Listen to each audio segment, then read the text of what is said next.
With the circle going over towards the east, if you can cut out two teams from Viruu, you open up a very consistent, easy path over towards Painan. Here's a replay coming through for the action that went down over towards Har Har. It was a rough and tumble of a start there for Power. Yeah, brutal on the replay, catching the highlights from that one actually for Power Gaming. Mid-looting, quick to the drop, just able to make the play on it. Always the chance for maybe a little bit of acclamation if you can stay alive. But one player in the opening moments, first 15 seconds, yeah, not the sort of sight that you'd like to see. Ooh, nice. Beautiful peek on it, Blank. Yeah, good catch. Very, very good catch. And again, to be honest with you, AX, with the amount of control they've had throughout the entirety of this fight, they want to conclude this soon. They know they need to go towards that eastern side where our circle popped. Equal trade so far. Looking to close the gap with the DBS, but the quick burst back over, looking pretty good actually. These trades though, so messy. Either side taking heavy hits, and looking to see if they can convert. DBS just spamming out the shots. Need to play medic, get Henry back on his feet. Got the elevated fight, wide swing out on the corner, drop down into it. And there you have it. Come out on top in the end, being able to shut down the red force. Nongxing out on that one as AX will survive. Bit of a nail biter, but they get through it. I mean, for AX, fans of that team will be very, very pleased with that one. And honestly, it's not what I was expecting. I'm happy to be surprised in that as well, because the control they had on that fight was spectacular. A lot of teams, when we see like this kind of an improvement and then heading over towards EWC, it was sort of a surprise pick for us coming through. Yeah. I was excited to see it. I'm very, very surprised to see that kind of control coming through early. Now, the question is whether they can do that kind of thing to a much more consistent team of the lobby. We're looking at scarier teams, Alpha 7, DRX, Ragnar Kaya, Weibo Gaming. Can they kind of have that success versus them? We'll wait and see, but to start things off, that was very, very clean by the books. Even just to get the nerves out of the way immediately as well, like the sort of, the caliber of the stage you've immediately been thrown into, mate. It's one of those where that feels so, so good for you compared to the outcome of losing that. Especially as a special invite as well, because in a lot of instances when we have that invite come through, a lot of times that team doesn't do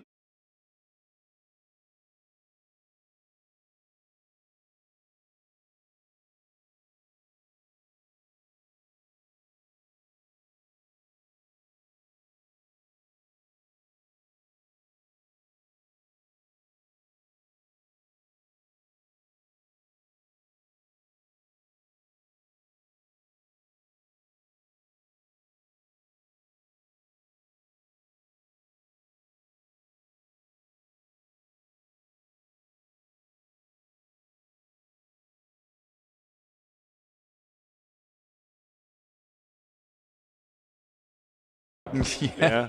Well, I mean, that's always been the case for Alpha 7, is just finding that fourth player. It's never been easy for them. Squash is returning to the game after a year. Took a little bit of a hiatus from it, but they immediately had him back. Fair play. It is unfortunate to see McGrellin not in the roster, though. McGrellin was a player that they had found massive success with internationally. And I thought, that they would work with him, but I just think the team did not gel, despite the ridiculous amount of success they were able to find over at EWC. So yeah, weird. Weibo Gaming is going to give up the chase here, though. They're going to head down towards that south side. I reckon Kaya don't take any casualties off the back of that one, which is good to see. Obviously, threw the highlight out there as well towards Falcons early. You can see they've had a relatively unscathed path up to this point. Going to go for the crossing as well on the bridge here. So potentially a bit of an opportunity for a skirmish to come up. AX as well making their move in now, coming over towards Painan. Again, not really had much of an encounter since. Nice to get the overview though with the map screen. You can see new circle coming in and the shift for our teams here. It's a cool shift as well on the circle. I've never ever seen a Lakawi finish in my entire time of casting PUBG Mobile. So we can go east again, end up in Lakawi. I'd be very, very happy. I think I've seen every other finish here on Sandhawk other than Lakawi. Fireflux, Falcons are heading up here. I don't know how they're able to get towards this position unseen. Man, that's an instant knock as well. Now Valo being able to pick up pretty big impact onto this. Yeah, that's crazy. It felt like actually with the position they were in, there must have been some kind of visual contact from it. really not ideal. 3 quick nades with the cast out. 2 knocks. Got 1 back over onto the Falcon side blank, but for what it is, a bit of a messy encounter here. I think the Fireflux, if I was looking at, I think they try to regroup from that northwest side and then come back down towards Cave to get together. The Falcons have been so silent on their approach, despite having the vehicle as well. Yeah. So you imagine hear the end, surely. And we're going to get our circle closing in just roughly 15 seconds. We're heading over towards the east side of Quarry. Now, Quarry is a big problem, Jackie, for a lot of these teams. It's low ground in there. You don't particularly want to head towards that position. There's a lot of sight lines from that eastern side of Quarry that are on the high ground looking down into Quarry. So you have to either go above on the north side or down towards the south. But it's going to funnel teams into awkward scenarios. So Falcons already taking out the majority of Fireflux. It's beautiful for the Ralph. Okay. Oh, mate. You say taking out the majority, they might actually just take them all down at this point. Being able to track them all down there, perfect peek in, gets the drop on them, literally. Now, there has been a bit of a proverbial dinner bell that was rung, and that's AX on the rotate over. They would have heard some of this gunfire release, trying to at least carve a path back around. Don't want to half commit to this, seeing the Falcons are up on high. I think it's a smart move from AX. I mean, Cave is a messy area to try and push, try and play around, get those third parties in.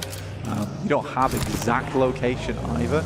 So I think for AX just to head ahead, you know, and they realize this is clean. We're not getting in contact with absolutely anybody on this rotate. So they get ahead. They sit on the edge of Quarry. And Falcons need to make a decision on how they want to play through. A lot of times on this circle, they actually shift down towards the south side here, Jackie, before moving up towards the north. So I'll be interested to see how they do play out these next moments. 4 Thrives. They won their fight over towards Hutton versus Power earlier on and now have come into contact with Weibo Gaming. Now, that's kind of interesting to me, right? If Weibo Gaming didn't spend so much time over towards Cow, potentially they were here a little bit sooner than 4 Thrives, but felt like the end of the game for 4 Thrives here was just to get into the circle ASAP. So it is a bit of a split as well with the scout. So we'll see if he can make his passage safely. The solo head count, obviously Scarface, the only man left from the squad after the cave shenanigans that we saw, tucks himself in, and then you have Easy on the long old quest. He tanked himself up, late loot, just trying to make his way down.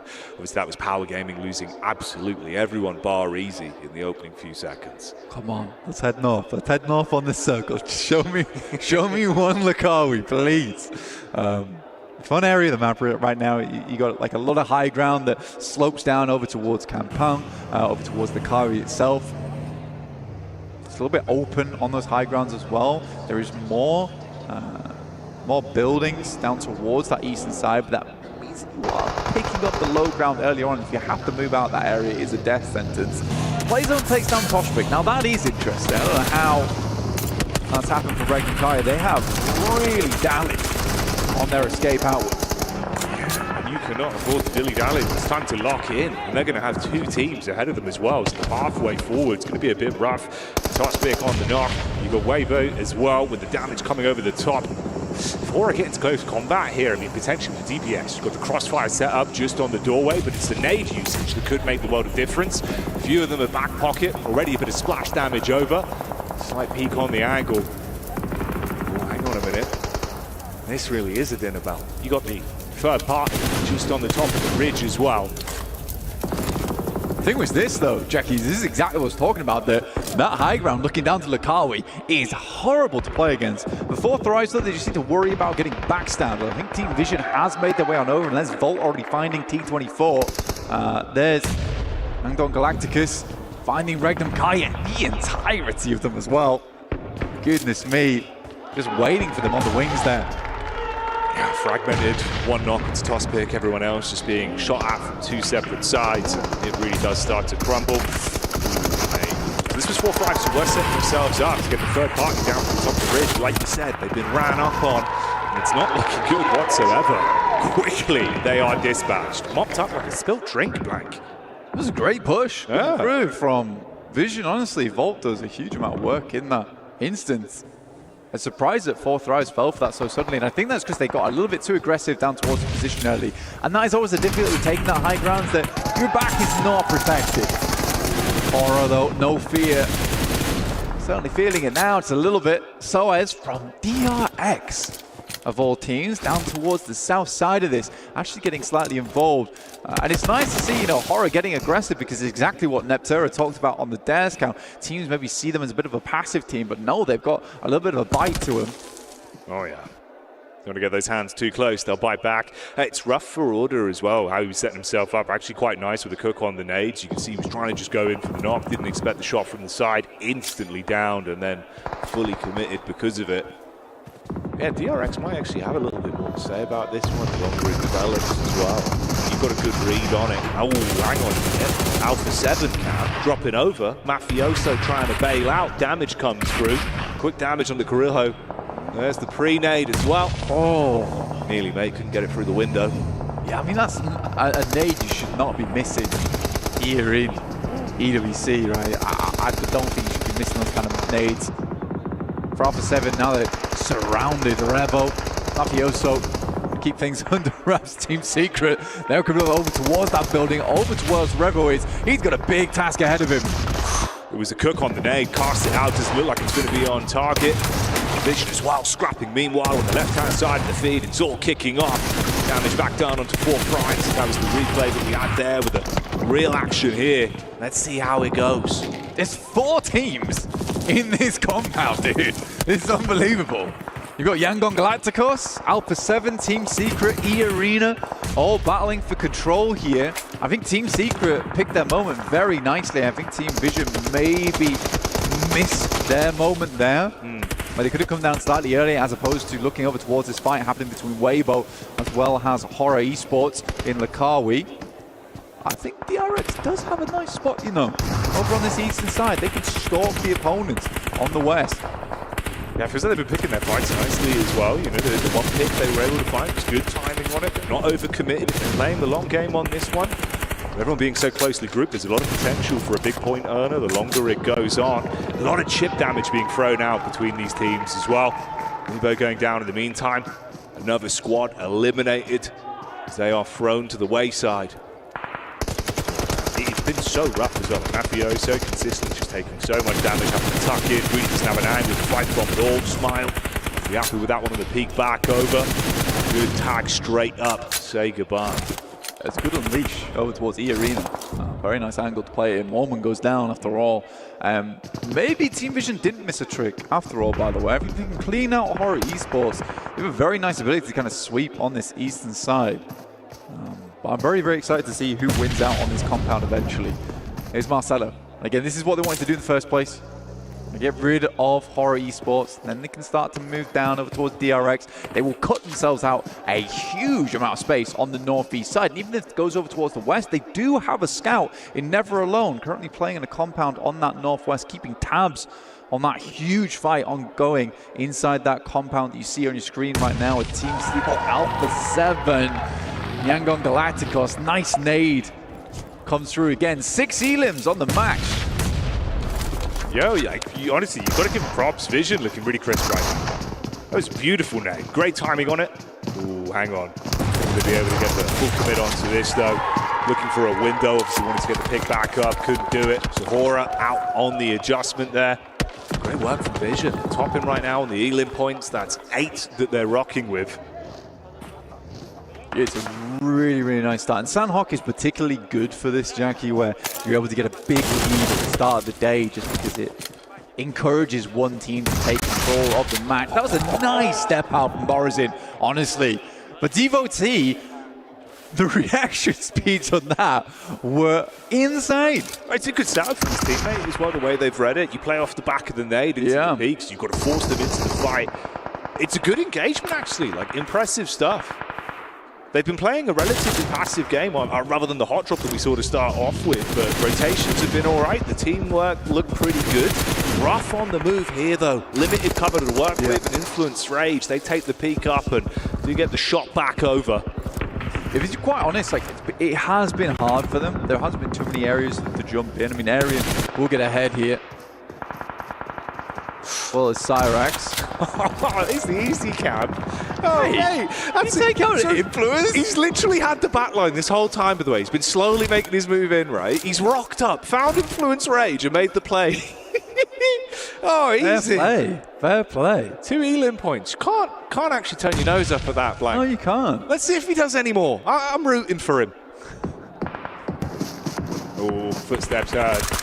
Yeah. Nah, he's not joking around. Hey, I mean, he outlived 4 Thrives, though. So It's really not that bad, considering that could have been literally like a 0-point game. Like, yeah, you'll take it. No, absolutely, you will. They got, I think, a 2 off the back of that. Yeah. Nice. Gang on Galacticos will finish off Alpha 7, who get 1 pity point in terms of placements. Any other elims that came their way. Team Secret now struggling. And this has been a great setup from Vision.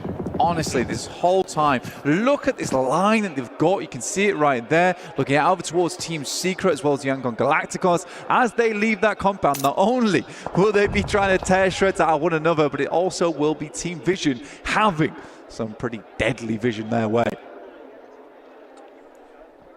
Potential stab in the back as well still. From Joker onto AX as they start to make their rotation over the top.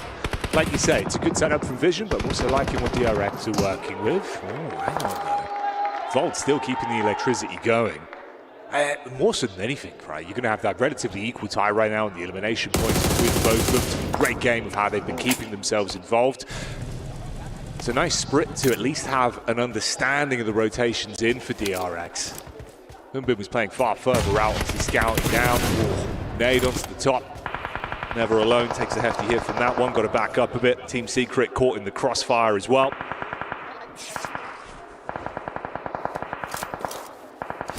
Smile finding a lot of Team Secret there, so stolen away, a lot away from Vision, honestly, on their exit. You can see there that Yangon Galacticos 13 elims this game. An absolute galactic performance from them. Irina goes down. Iron goes down as well. That's the Yangon Galacticos. Another tag on, which takes them up to 14 elims on the first map of the day. Beautiful stuff. It's Team Falcons that I'm interested in. You know, they've had a pretty casual game. They really need to make it count now, though. The big 2 teams who will be going head-to-head will be DRX and Vision going forward. DRX has been very quiet, though, Jackie. They have, yeah. This is what we were looking at, right? Kind of passive, just the sort of third-party fights when they had a few off angles. Oof. Bullets raining down. Funny thing, they have the circle. The Yangon Galacticos. You know what, you are right. I mean, it's kind of awkward, right, with the split at least. A lot of damage onto them. But with how many elims they've been able to rack up already. It's wild. They're looking crisp, like, not going to lie, from the position you're in. Maybe there's still a chance to get a little bit more out of this one. Be a hell of a day if they can kick it off like this, Mike. Falcons have to leave. Luckily for them, DRX as well as Vision just get into contact with one another. Here we go. Scrap starting to unfold. Damage over the top. Marcelo with the pick up, spamming into the smoke. Vehicle over the top. Nade straight onto him as well. So Vision, it's getting risky. And that's DRX with the damage being dealt. Volt suddenly clambering to pick this one back up. Meanwhile, you've got DRX from the sideline with his own pushing in, nipping at their heels. They've got to be forced further forward. The nades blank with how closely grouped they are. One right on target would finish them. What are you doing? They drove their own teammates into the barrage of nades. Smile goes down and Team Falcons now looking for the finish. But it was clean from DRX. Now looking to get all their players back up on their feet. We'll see if Team Falcons can finish with off. It's Ralph Koa, as well as Redux. Either side of the circle. Preliminary grenades going out over towards the hard cover, so you know they're working with no information.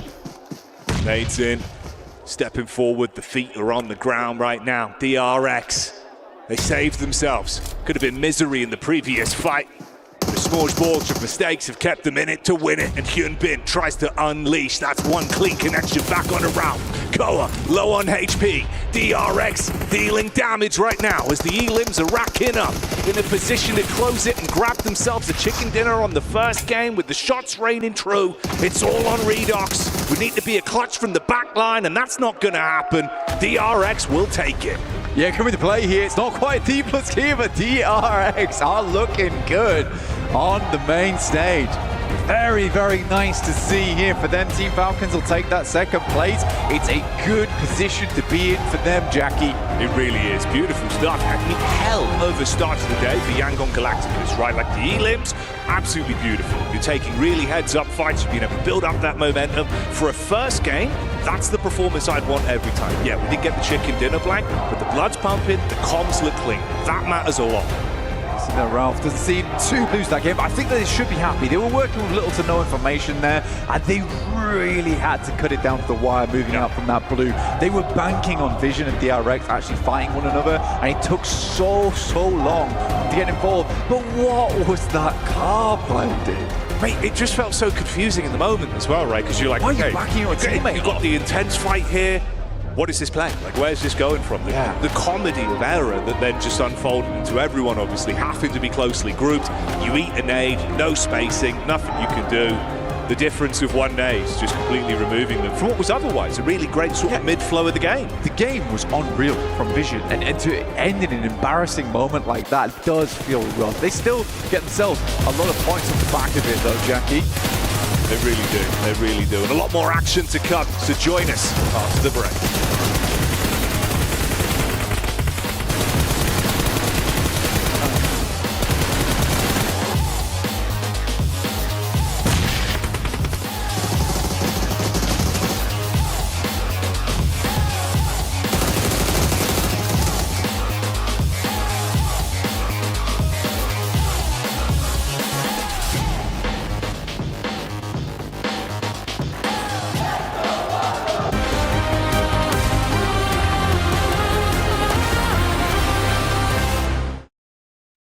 Cybertron's future is near.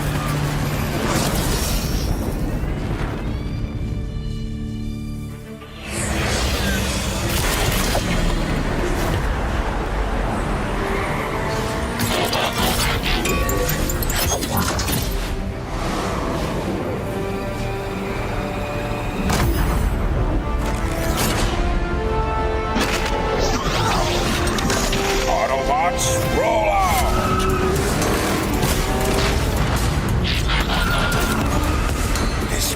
Reeks of weakness.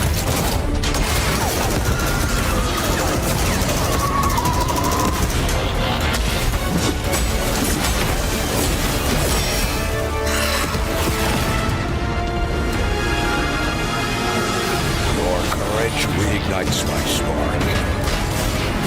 We'll crowd a new load of Cybertron.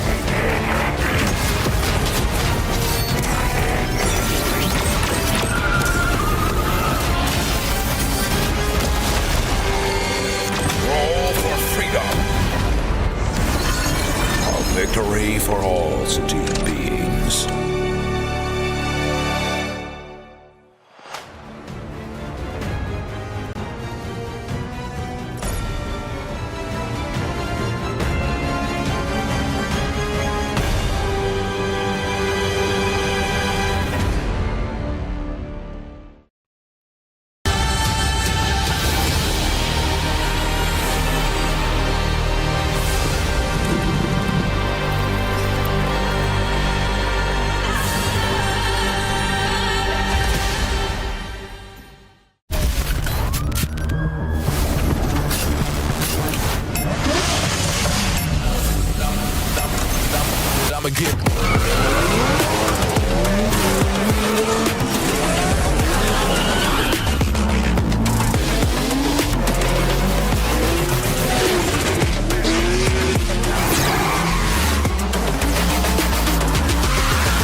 What a first match that we have had here at PMWC at EWC 25. Boy, I was not expecting DRX to get that win, Max, but they came out on top.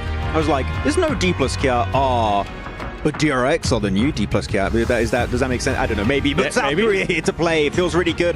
And really good entry point to the East, playing it pretty safe, waiting until the very end. Got a really good nade onto Vision that really just unlocked the potential for them to win that match. It felt a bit like an underdog type of game, right? You were telling me that a lot of these teams, I mean, big teams that we were expecting to do good, they didn't end up performing that good. One team that actually ended up surprising me, and I feel like it surprised a lot of us, was Yangon Galacticos. The amount of eliminations this team got. They're like, what the hell is happening in that Alpha 7 compound? I guess we'll send it and just eliminate everyone. They got almost double-digit eliminations that game, if I'm not mistaken. Yep. So Yangon Galacticos, I think a lot of teams that here qualified through PMSLs. They made it through PMCL, the Challengers Cup, and people not really looking towards their direction too much and actually getting a really good start here on Sanhok. I mean, Neptura, them being able to achieve 14 eliminations, that's one way that you want to be able to start PMWC. That is wild, and I think it really is down to all of those third parties because they were really on top of the ball when it came to actually finding those opportunities to get those eliminations. A lot of them were through those third-party opportunities. They were just like, oh, there's an angle, there's a team fighting, there's an angle, let's get that angle and move on. So really, really good stuff from them. It's nice to see them step up like this. Yeah, I mean, Team Vision here getting themselves a third place with 10 eliminations. Two teams able to get double-digit eliminations alongside Yangon Galacticos, and they had a really good third party onto Horror versus WBG. That fight was just stretched out to its absolute limits. I think it went on for about 5 minutes, if not more. For way too long. Yeah, and they were like, well, this fight is kind of stupid. It's taking this long. So like, we're just gonna roll on in, get those stragglers, get the few points, and after that, get a nice transition to go fight DRX. Yep. Unfortunately, DRX had nades, as we did see, but it was a really good start from Vision that after all of the teams that came out of MENA, I was really not having high expectations for them. That was a massive surprise for all of us. I feel like with Team Vision, the way that they were able to perform here on this first match, something that actually ended up surprising me. I was expecting to have one hot drop. Instead, Max and Nev, we ended up having two hot drops. We did. We had two of them. And then we had, what was it, Power also with Fourth Thrives, that's right. But then we also had Nongshim Red Force and AXTMG, Max. Yep. What a weird one. Weird. Because normally AXTMG, for those who know, looking back at BMPS, they drop Northwest Island. They drop on the mountaintop. I think they might have been scared of a possible flex out of Power and Fourth Thrives outside of Heartin. So like, we're just going to give that space away and go for Ruins instead. But Nongshim Red Force dropped there. Like, that is a known fact. And they still try and take it away, which I don't know why, because that's a bit unnecessary, but they win it, so I can't complain too much. I want to pause it, though. Was it on purpose? You think so? Possibly. Now, I have seen many times before, if a team wins a hot drop that carries momentum in through the rest of the game, they're able to build on top of that and get a lot of eliminations. Sanhok is this team's best map. So for me, I'm like, okay, that's a weird hot drop. That's a weird choice. Was it on purpose? Did they think we can win this against Nongshim? Let's go for it, get that momentum and get some elims for the first game? It's entirely possible. I feel like the reason why we're saying this could be their best map is because they do end up playing it twice at BMPS, so they have a little bit extra experience when it came to that one. Very confident. Now, like, you got a chance to talk to the Falcons coach. I did. And I know you were happy to mention something about this team. I was. Pico. Shout out to him. He was talking to me about the team, and I was like, you know, are you going to play any different? Because, like, you're not playing tomorrow, all of this. And he said, no, we're just going to play normally. We're chill. And I was like, okay. Normally, normal in these sorts of lobbies, especially the first day, is everybody kind of tiptoes around each other a little bit. Certainly in the early stages of the game, you kind of like trying to get a feel for how the lobby's going to play. Not with this team. They went all out very, very early on. And so I'm like, hey, that's not normal. Pickle, you lied to me. How dare you? That's not normal. They came in with real aggression, and actually, it was really impressive. I liked it. And it worked out, clearly, right? They gave themselves second place. If they had 4 players, maybe it would work out, but DRX were very smart about the way playing that ridge. They get control of the rocks, and then Falcons couldn't do much. But until that point, it was a very, very solid match here coming out from Team Falcons. Yeah. But again, let's keep in mind, PMGC, 3rd place, right, with Enigma Galaxy. PMGO, 2nd place. The 3rd place curse has been broken. Come on, if they win it here, that would be such a magnificent comeback storyline for them. Just the line is just going to keep going up for that team. Now, another team that we were expecting them, especially with the circle that we ended up getting, Max, was Alpha 7. We thought that they were going to be able to do a little bit more, but I know you want to rage on this team because I was also raging watching what happened. I am confused. Because Alpha 7, if you want to go for that road trifecta compound, I don't really have a big issue with that. I think that going for the DRX Ridge would maybe be a better decision overall. But instead, what do? They go right into the road trifecta compound, which is a very crashable compound. And they stay split. They have one player in each building. And guess what? Team Secret come in. Yangon Galacticos come in. Another team come in right after that. I don't really know why they decided to stay split for that long when you know you're going to get crashed. Go into 2 buildings as a 2-2 or even have 4 players in one building. I don't care, but you need to be set up for defense because you are not going to hold 4 buildings as a full squad. No, it's a really, really difficult thing. But those buildings are so hard to play anyway. Like, it's so nadeable, so low ground. It's just hard. So it's kind of like you lose whatever you do, really.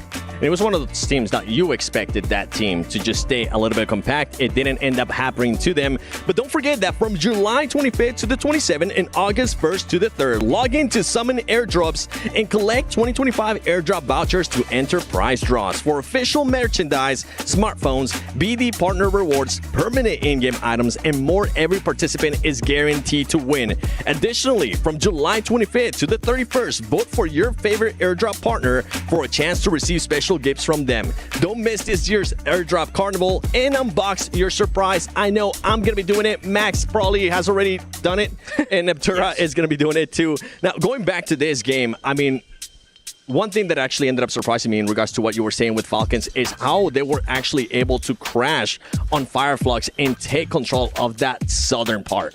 It's crazy, right? I mean, I know Blank and Jackie were talking about it a little bit there, where it's like you're not usually able to get up there, let alone silently, especially in vehicles. So it's kind of a bit of a miracle they made it up there to begin with. And then what really impressed me was the follow-through. They got the 2 initial knocks, but they didn't leave it there. You saw Raouf actually go into the cave, spot that extra player, and get rid of him. And then later on in that Elim feed, we saw them do it again and pick off that final player. So, like, they followed through with that fight. They didn't catch, like, full in the cave itself. Yeah. Oh, was it on purpose? I am the bad catch. Was it on purpose? He had an entire backstory in that cave where he got spotted out by Raouf. But it was an interesting fight. Cave is always a little bit weird to fight around. Yeah. But it worked out at the end. And, yeah, Falcons able to just maneuver their way through and make it out. It definitely did. Do you think, I know that was the only Sandhawk that we're going to be playing for today, but going into tomorrow, do you think these teams are going to be able to maybe readjust in regards to the hot drops, Max? If you're talking about AXTMG versus Nongshim Red Forces, like that one hot drop, I think that I want to see AXTMG give up on it. I do too. Frank, because even though they won? Yeah, because it's a 50-50, right? Yep. If they lost one player, guess what? Your chances of making it that far in the game is going to go down drastically. I think you go back to Northwest. Guess what? Camp Alpha is open. No teams dropped there, but we're also going to have different groups now, I think about it. So maybe you'd have to think about it a bit more. It might not be free tomorrow, but the previous drop was fine. Yeah. If you can go there again, just go and play your game. Now, Neptura, for this match, you got a chance to talk about Team Falcons. You got a chance to talk about some of the other teams as well. Is there anything that kind of surprised you from what you saw here happen in the first game? I kind of want to say actually Team Vision in the final phase up against DRX. I thought they could actually win it against DRX. They looked really mobile. They looked really aggressive. They had that momentum going. Just DRX's nades were able to pull through. But actually Team Vision, I was like, okay, nice. A little bit of a step up. I'm going to be looking for them. Yeah, there was one player of DRX, I forgot who it was exactly, but that played very respectfully at one point. They were taking so much damage from Team Vision. He goes back, goes for a first aid, and the moment he comes back up, he gets onto the front line, holds a little bit more space to keep his team safe. Hopefully they don't get fleshed out.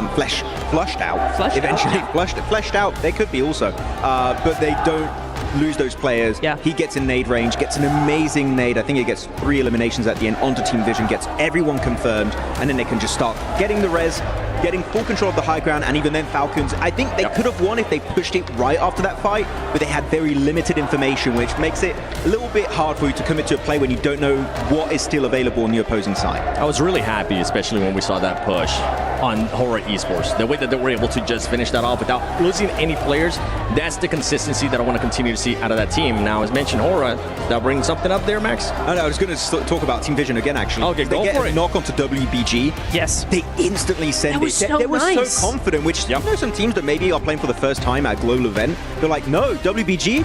Who the hell is that? We're going to send it regardless. So I love to see a team like that, they're seen as an underdog, be confident. Yes. That is what you need if you want to go for the trophy.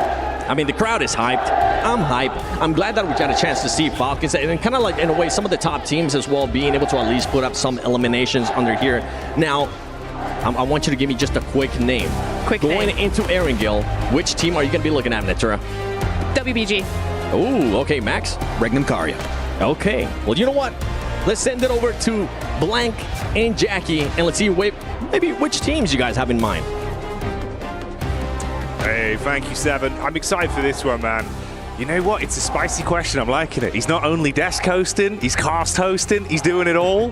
Go on, Blank. Who do you think? Who's going to show up here today? I think that's what I'm looking at least. I'm kind of looking at Power, to be honest with you, and their drop over towards Yasnaya, right? Yeah. Because there's a potential chance that they drop alongside with Weibo Gaming, and I'd be interested to see how that hot drop happens, because a lot of times, you know, you can comfortably control Yasnaya on both sides. I do wonder if Weibo is going to be a little bit unhappy with a team dropping with them. We'll have to wait and see, because a lot of these drops can change. Also, Team Falcons in PMSL EU, they really struggle with Papada Supermassive actually dropping on top of them in Pachinki. It really hurt their league stage. I'll see if because right now Kinotrope could drop on them potentially. But we'll see, because I do think Team Falcons needs that spot on the map to succeed, especially with Erangel being 3 matches a day.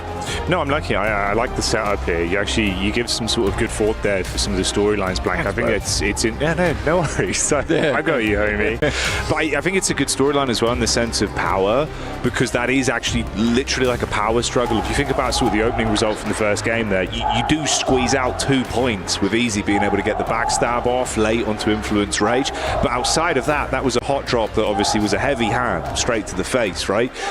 Another rough outcome here, another rough start. I feel like it compounds so quickly, dude. Day one, hot drop after hot drop. If it all starts to go wrong, you build a very slippery slope for yourselves. So I'd love to see them fix that before we're saying, oh, game 3, it's not looking great. You know what I mean?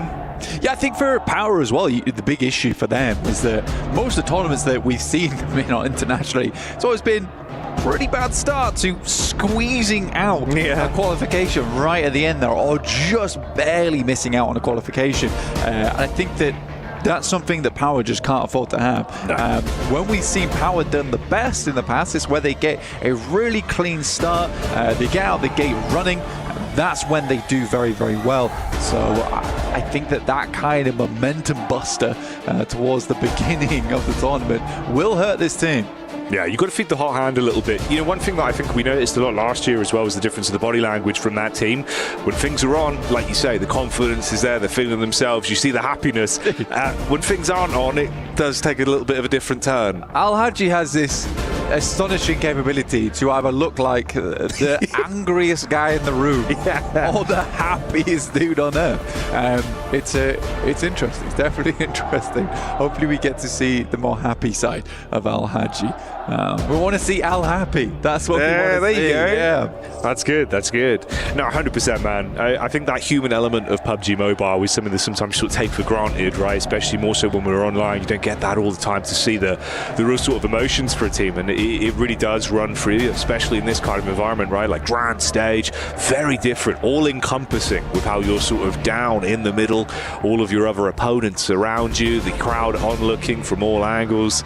Yeah, the anticipation and pressure could build up quite quickly. If you're just joining us as well, we're getting ready to kick off our second outing of the day here for the PUBG Mobile World Cup, live from Riyadh, Saudi Arabia at the ESPORTS World Cup 2025. First game had some great storylines to it. They broke it down very succinctly on the desk there. We were saying the highlights, well, the ebb and flow of Vision, looking like they had a great control of the early game. Good mid-portion with the fights they took. Late game, though, comedy of errors in that encounter where they sort of shoved themselves into harm's way. Blank, DRX being able to pull the wool over everyone's eyes. Very passive but smart fights. Little backstab, little moments, all building to good map control that resulted in them getting a great chicken dinner. And then, of course, Galacticus coming at you like a supervillain, just ruining everyone, Blank. Eliminations on, what was that? Another elimination. It's right. We were stacking them. We were stacking them. We were looking like a wedding cake of eliminations during that game. And I think the thing is that for Yangon Galacticos, when you were looking at them during that match, they were just compounding elimination after elimination. They went up to 7 elims, then it was suddenly 11, then we're finishing on 14. I was like, where are they all coming from? But it's just some very clean sweeps across the board. So Viandon, Galacticos, I do want to see more of that, please. Oh, yes. Honestly. But yeah, I think for DRX as well, it's good that you bring them up because there's some big boosts to fill for South Korea, especially after last year's PMGC with D+ actually winning that over in London. But for DRX, I do think that they have some very, very strong players on side, some very storied players on side. I mean, Hyunbin's been around for many, many years and has always been quite successful, and that's a good way to start things out. For South Korea in general, the macro is very, very good. It really is. It really is. You know what, though? I think we're having a good time right now setting the stage, but why don't you see how much fun the players have been having? Check this out.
Oh yes, as you can see, they've been enjoying themselves thoroughly. Blank winning prizes, showing us the spins with the basketballs, and exploring all that Boulevard City has to offer, it seems. Yeah, I loved it. You know, they took Regnum Kaya out, they had a great time, they were on the basketballs, and then they put Team Falcons in the dark room.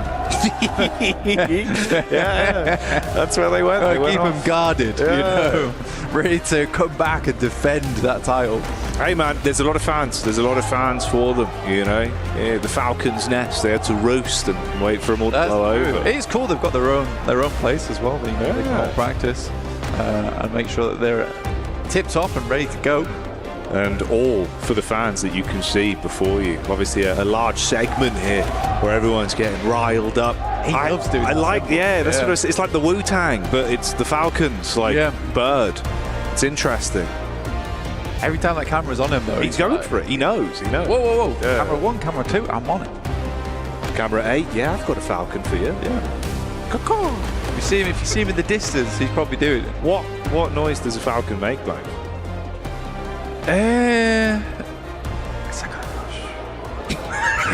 What's it like glides through the air? Yeah. All right, pretty good. You've owned me there, actually.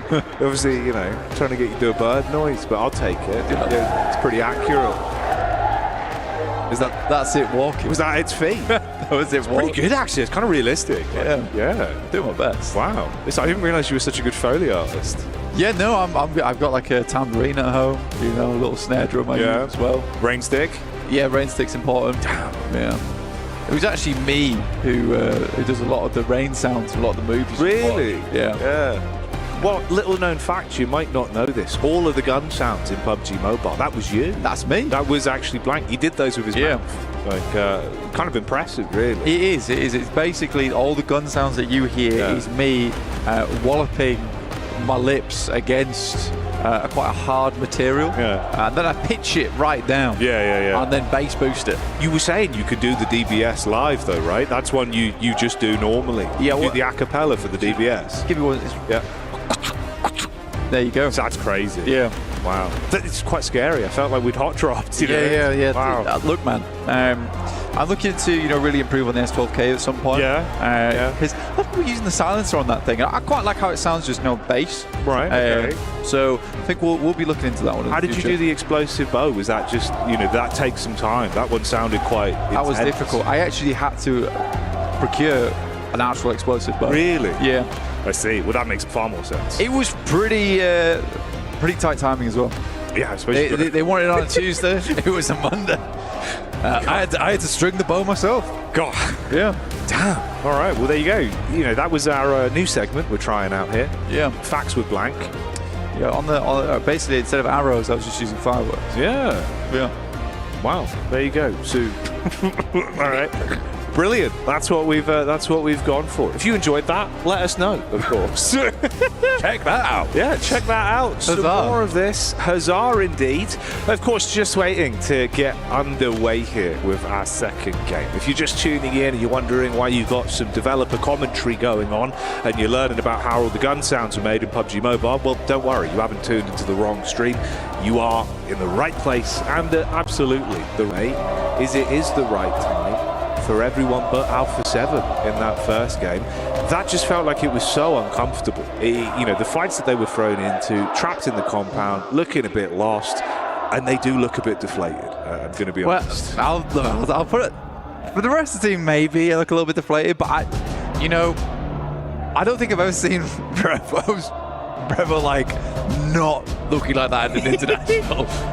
Fair enough. Yeah. Unfortunately. I suppose the bar, like you got to think about the bar. Even when he won, it was a severe look. It was a pretty we've done it. Yeah, and then hats off to the guy. I saw a small smile and a couple of tears when they won. That was really heartbreaking. Pretty mid. That was pretty heartbreaking for me as well, because the most emotion I've ever seen out of Revo. And I was like, damn, this actually does mean a lot to him. It's got through his tough exterior. We got 3 tears out of Revo. Which is a big deal. Yeah, it's mad. You don't really think of tears as individually, but no, you don't. But forever, economy. As soon as that third one formed, I was like, damn, this is big news. He loves it. He's really happy. But yeah, obviously not happy at the minute. We'll see if they can perk themselves up though. It's going to be a bit of a rough day. The thing is that technically they had the right idea of it. Of where they wanted to play and why they wanted to play there. I think just a lot of other teams also had the same idea. And then Team Secret coming in later to backstab them is just tough. I think it was more just it's one of those where for a team like that, we know how they can be when they're at their absolute best. So obviously you kind of look at it with a bit of a different microscope, right? You're painting it with a different brush. So it's when you're looking at it with the fire they set up, you had the compound to play off, but some of the missed nades, some of the missed timings on the peaks, it just felt a little bit like it's not hitting instantly. They've not woken up. It's all clicked. They're like, right, boys, we're back. Let's do it again. We could be the 2-time. We could run it back. Hyped up off it. It felt more like, okay, we've got to get into this. Wake up today. Let's take it bit by bit. And that's kind of what I was wondering, is how they'd look here specifically. Because I feel like it's a different caliber, right? It is. You've got so much emotion tied to this event. There is a huge amount of emotion tied to this event. And funnily enough, we actually got a little bit of a surprise interview for you with Team Falcons. I'm going to check in with them, see how they're doing coming to this tournament.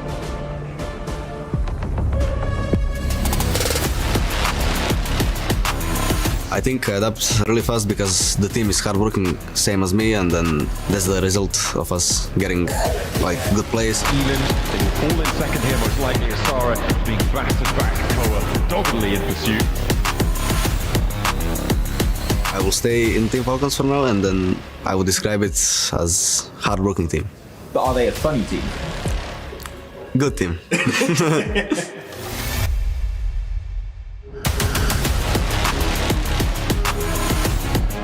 To be honest, I can deal with that easily. I don't have any pressure even like between the fans or anyone. So I want to be remembered as PMWC champion and MVP. There is a sense of circle there for them. The confidence came from mostly from all of us training together, grinding, and every day motivating each other. It all depends how my teammates play, because nobody can play alone.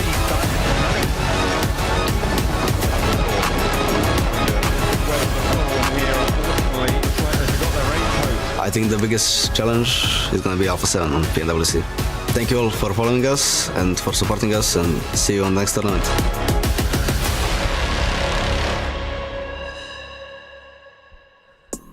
Cool, with the Alpha 7 call out right away there. By the way, we are getting ready for the second match of the day, but we just want to take a little bit longer to get a chance to talk to you guys because, I mean, we got 2 hot drops in the first Sandhawk, Max. I wonder if we're going to be getting a little bit more hot drops here going into the first Erangel. Theoretically, 2 could happen, right? We got one in Milta that's going to be Influence Rage versus Power. Power did already fight versus 4 Thrives in Hartin last game. I don't think they want to do 2 back-to-back. They lost versus 4 Thrives, so hopefully they can avoid that one. But the very important one here is going to be Regnum Karia versus AXTMG in Rozhok. You said, Niptura, last game, maybe they want to make a statement, start hot, have a little bit of momentum. Do you want to hot drop as AXTMG Regnum Karia? Absolutely not. I thought you were going to say just absolutely. I was like, No. are you crazy? As much as I love Nongshim and Regnum Karia, 2 different breeds at cat there, especially on an Erangel, right? Sandhawk, it's all up for debate really anyway. You can drop somewhere, but it doesn't really matter. Erangel, these drops have been decided, have been practiced time and time and time again. It's just the map that is the bread and butter. So you better be really confident that you're going to win if you're going to hot drop Regnum Karia on an Erangel. Especially Rozhok. When I think Rozhok, I think Regnum Karia. That is the first team name that comes to mind. So if you're AXTMG, if you want to go there, you better have a game plan in mind, because that is not going to be an easy hot drop like early on Ruins. I mean, if they're going to go for it, we know that they can win a hot drop. They were able to showcase it, but I want to refresh everybody's memory and just take a look at the match ranking from the first Sandhawk. So we see where everybody's currently standing. I mean, DRX coming out hot there with the win, 19 points. Yangon Galacticos, we mentioned it earlier too. Just what a massive surprise for me and Niptura, being able to just collect those 14 eliminations and then you just keep going down that list. You do indeed. And actually, I think there's a lot of teams on the top of that list, 1 game in, but that we didn't really expect to see. As you said, Sandhawk was kind of the underdog game coming into this. I mean, Yangon Galacticos, you've got Team Vision, you've got E-Arena, I think, has got a lot of hype, but not necessarily a lot of sort of backup with that. Necessarily, there's a lot of people who don't know who they are, and so I feel like they have actually come into their own. Something to keep in mind too is look how top heavy that first match was. Oh, yeah. Like 6 plays, you go from 10 all the way down to 4, and then you just keep going down 2 and 2. So this is something that a lot of these other teams going to watch out, because if they do have pop-up performances, I mean, we're talking about how insane this lobby is. It showcases. If teams pop off, they definitely pop off in a massive way. Oh, we got so many 0 points. Yo. Don't look at those. There's the 4 teams don't not look playing at the today. donuts. No, they are playing today. Please, sir, can you spare some points? We would love some at the bottom of the ranking. But it was, as you said, Seven, them very top heavy. Actually, we saw some decent points coming in for Team Secret and E-Arena. I had a very funny chat with all of the SEA talent lineup. And the Indonesian talent, I asked them, do you guys think there's any team from SEA that could win here at PMWC? And they instantly, I'm talking not even a second to think, all said no.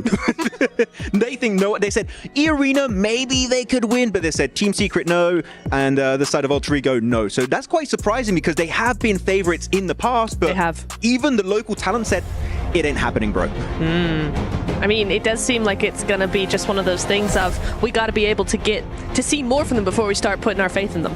Well, we've been talking about Sandhawk. We wanted just to do a quick little recap there on what happened and just show everybody what's happening in regards to the match ranking. But I think it's time. We send it back to Blank and Jackie for the first Erangel.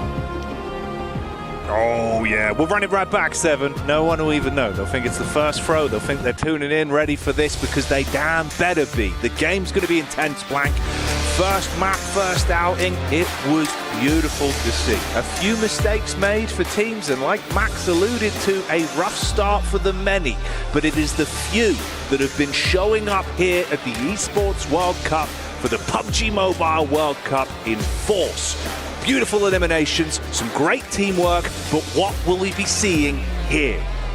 It's exactly what we want to have happen on our stage right now. Over on Erangel, we're going to send it back over to the old classic. That was good, I like that. You did? Yeah. That was decent. I told you, decent Foley artist. Yeah, man, I got it. Sounds down. But match number 2 out of 18 here right now. This is Group Red versus Yellow. So we'll have the groups shifted up a little bit tomorrow. Look at this, down towards the south side of the map, coming from Primorsk all the way over towards Milta Power. Weibo Gaming down towards Primorsk, a really nice spot to start off in as well, to be honest with you. I think anyone that can start off in Primorsk on this kind of playing path does have a big advantage, especially because you can line this western coast as well, pick up a lot of vehicles, have control over towards Quarry, a massive amount of loot to have over down towards Primorsk. So yeah, very, very good beginning there for Weibo Gaming that have suck over towards Sosnovka. Yeah, quite a wide split for the scout, mate. That's a groin splitting split. I don't think like what was his name?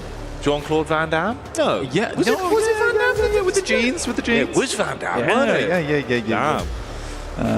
That would be the guy. That's what we're watching here. So. The Van Damme split. Van Damme split, you're not wrong.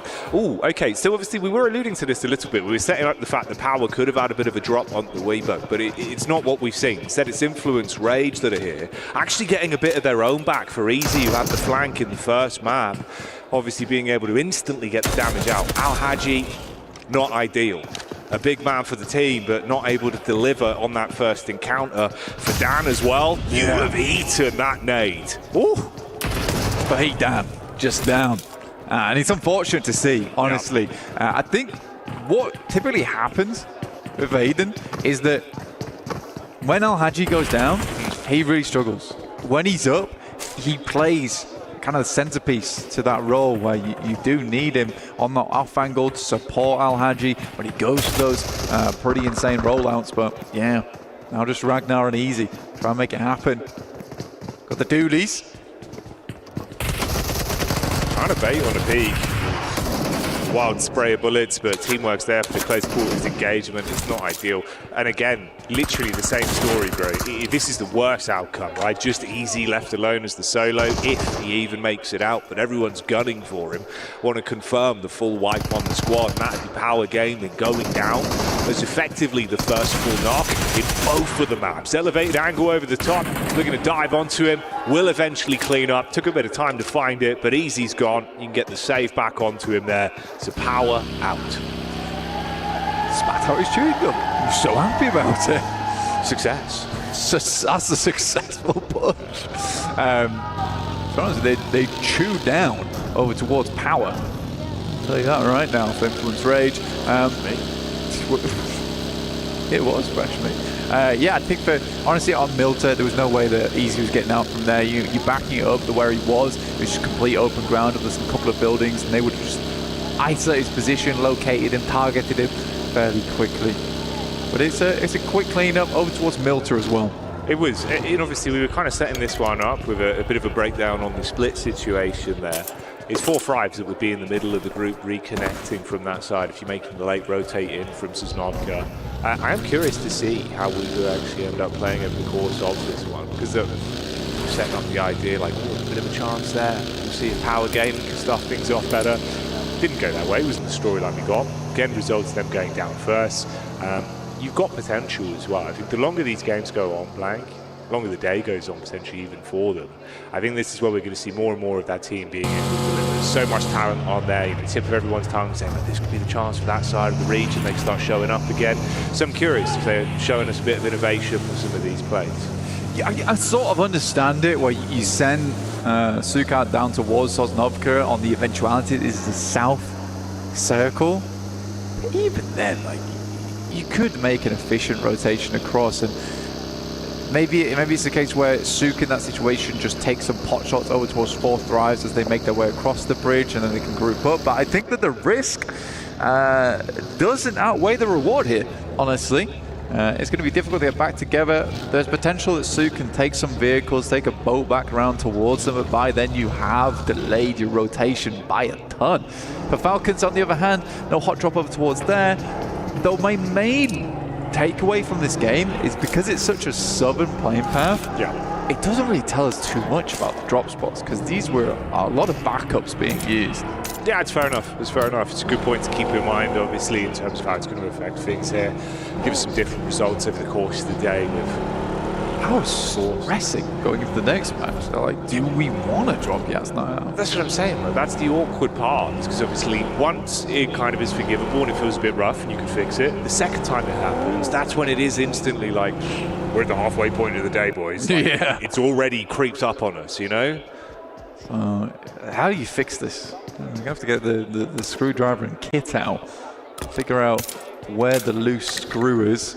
I suppose at least the only blessing, like Max was saying, there is a decent gap. If you look towards, obviously, what, 6th upwards, it's not that much of a difference with points, right? So, like, obviously, if you just actually start to build your way back in and everyone else doesn't have a crazy spread, then maybe it's not the end of the world. But the likelihood of that obviously has a lot of bells and whistles attached to it. Yeah, and as we know, Jackie, for the group stage we're starting off with, it really isn't that unforgivable to go down too early.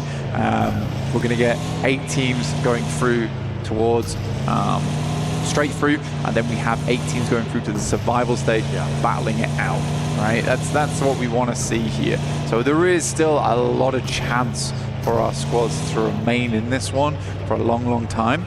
So it will be 16 teams in that survival stage. 8 of our top teams will be heading straight through towards those finals we'll be playing later. So we won't really see any teams or their keys being crushed until after that survival stage. Yeah, you've got to wait for the spectacle. Like Barney was teasing, when the iris opens, sparks will be flying. So you won't want to miss that as the action develops here. I was kind of hoping a little bit, actually, we would get a run in between these two with how good Yangon Galacticus looked into the previous matchup with Alpha 7 on the roam over. And it's DRX in the back line, so potential for the rotates in actually being quite spicy when the fights break out. Yangon Galacticos pretty close towards what I would say is a fairly central position. Now roaming around towards gas station, and that side of the map pretty barren over towards the pizza slice that just sits on the northwest side of the map, which is very, very open. You don't really want to play around there. Always do find that cross from shooting range off to that eastern side is a bit more awkward, which is why you're seeing much more teams down towards that southeast around Yasnaya. And staying far enough away from the field. So there's a lot of treacherous zones here that you don't really want to go into. I'm sort of surprised we don't have any teams trying to bank over towards Rozok. I guess for Regnum Karya, they're keeping a player back in wild so he can quickly dash back over towards Rozok if needs be. Yeah, that's fair. That's fair. Let's see, though. Let's see what this is going to do in terms of the shift and how the zone rotate will affect things. Blank, obviously, favours more central overall. Actually not too bad, really, especially in terms of the group that you've got there. So DRX still being able to play on the outer edge, everyone else making their move in. Falcons obviously slight adjustment there. Pachinki obviously open entirely as well, so we're regrouping up. It's a late rotate in through the blue for Weebu, and they'll have their focus in on a little bit of a late joining. I think, honestly though, for the circle, pretty rough. You have the entirety of the fields right here on the map, which is just bare open ground, and then the pizza slice that I was talking about earlier, which is on that southwest side of Stalba, where the 2 roads make that kind of triangle slice. That is fairly open too. So this is pretty tough for a lot of teams to remain, and I would probably bank on at least 2 or 3 teams going down over the course of the next circle, maybe circle and a half. Definitely a lot of potential. Not much cover to play with, limited opportunities for the compound, so fights could be coming your way. Absolutely, you're right.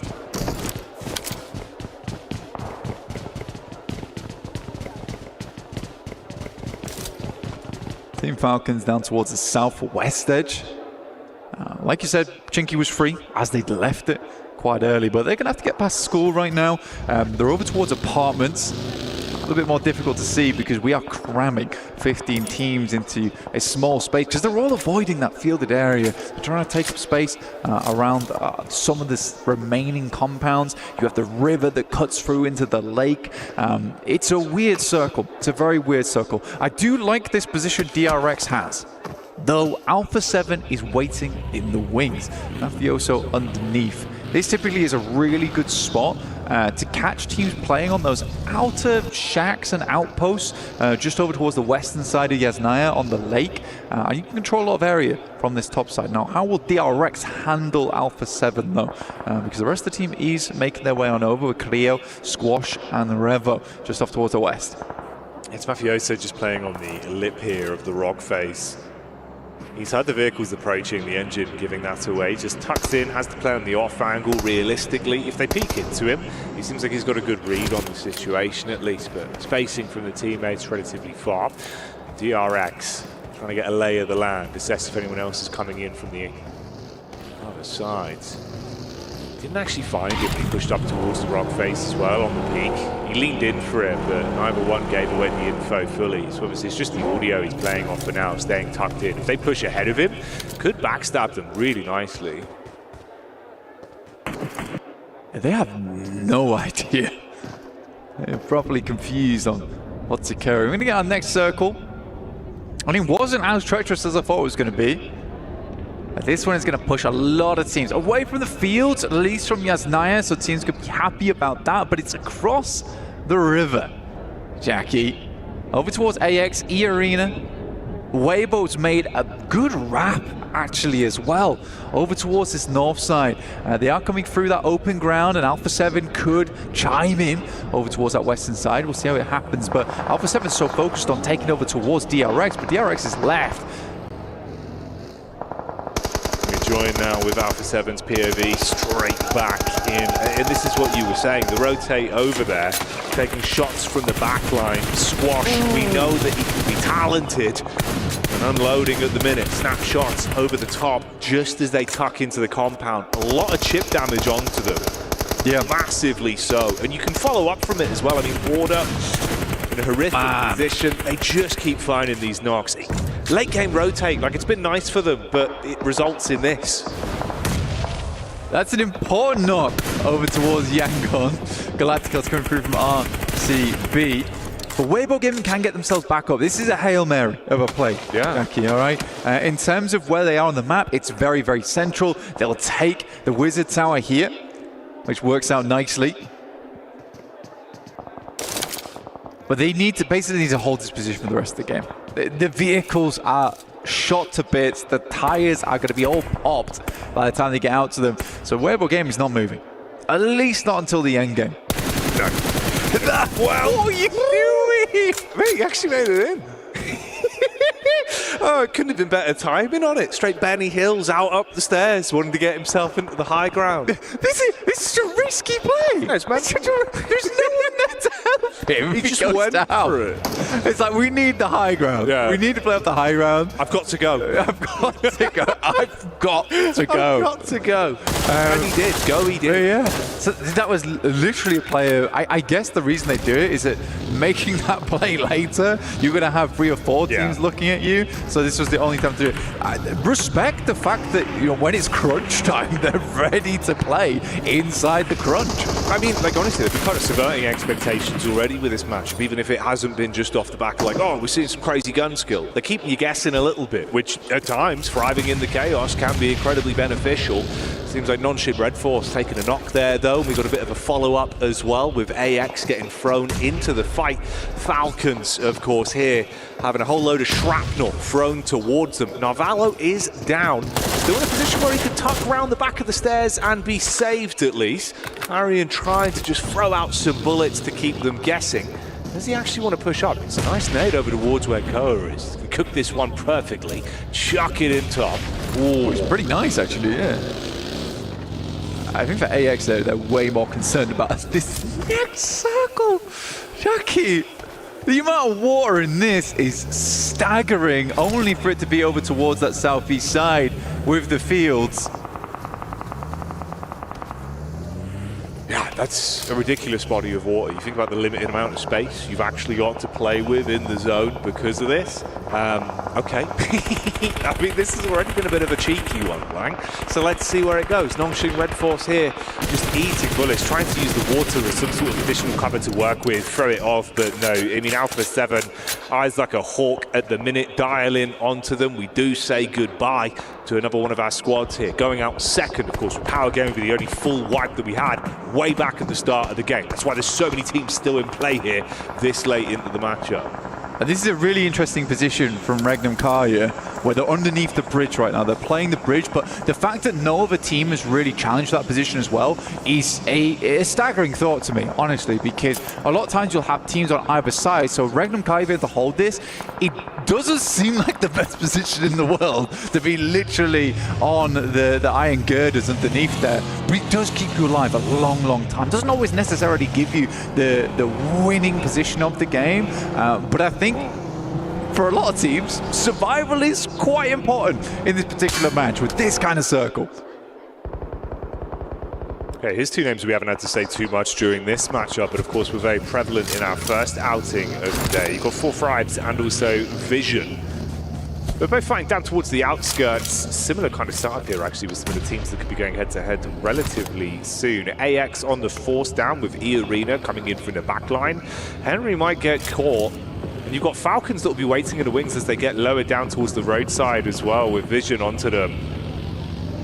Oh dear, Blank. Potential for some interesting little bouts here. It's a wide spread, though, from the arena. So they've got a lot of a lay of the land onto it. They can try and get a bit of vision onto the backside with DRX and Alpha 7. It can't really afford to play anything too close here for E-Arena, because the space is just absolutely diabolical to play in. IQ, very, very good player. Been playing for a long, long time. Smart guy, hence the name. Looking to lead 4Fribes towards a victorious push here versus Vision. They already find some good damage.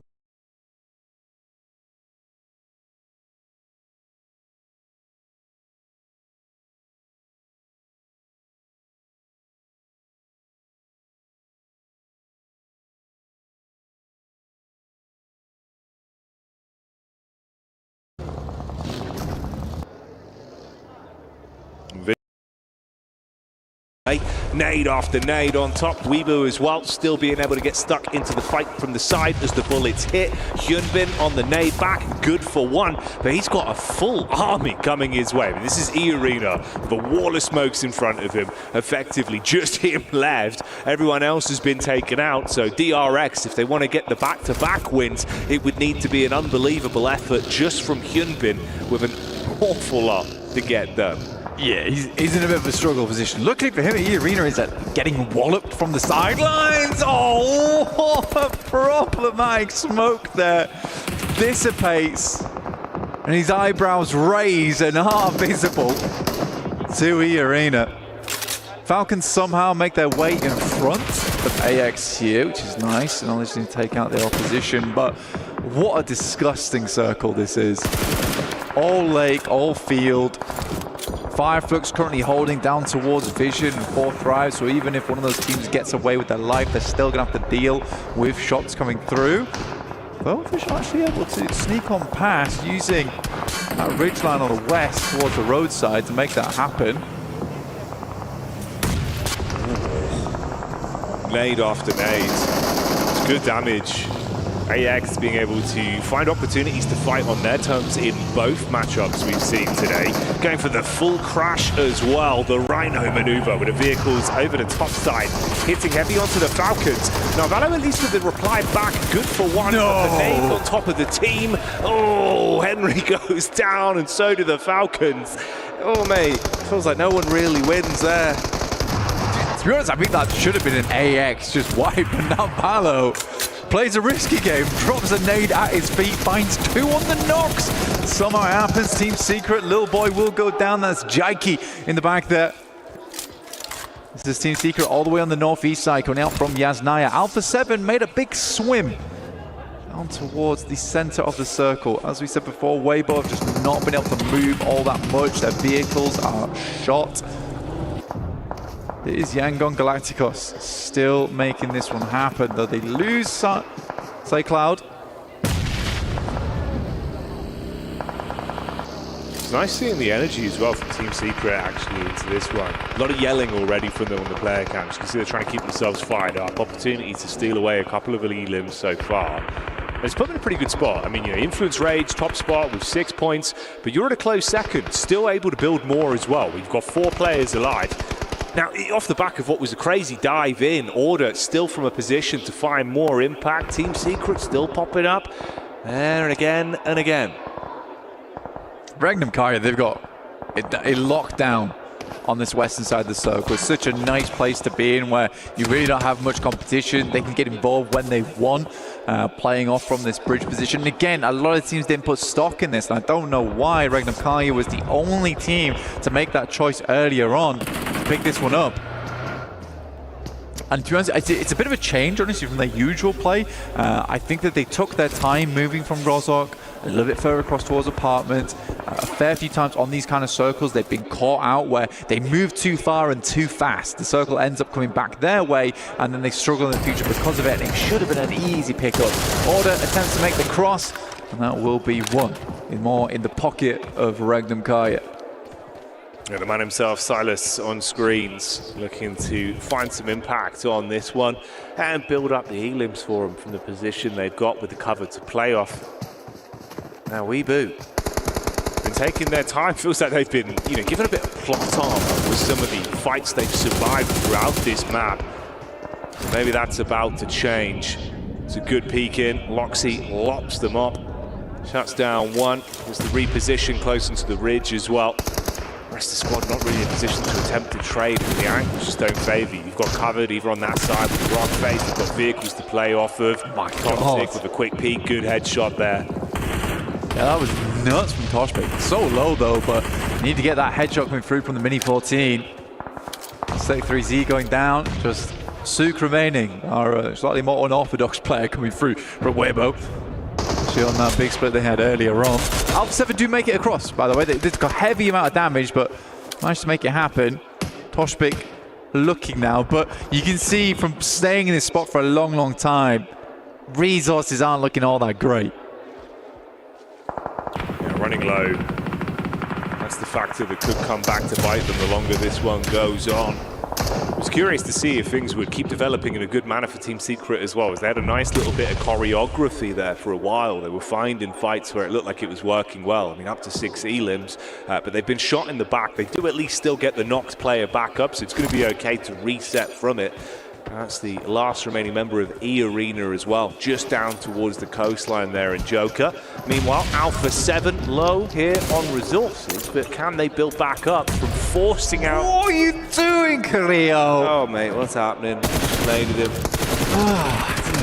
His initial fight from earlier on versus Influence Rage, and Drang just holding it down in that front line. Diego goes down to Hopper from Lil Boy, and he just holds the angle apparently.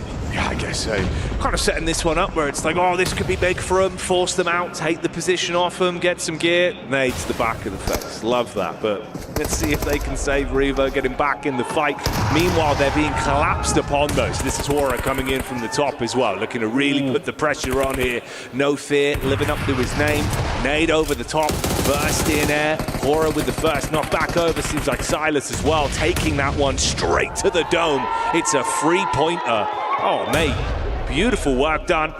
We move out in the meantime. Sleep, he has his legs blown out on the nade back over from Alpha 7. If he hits this.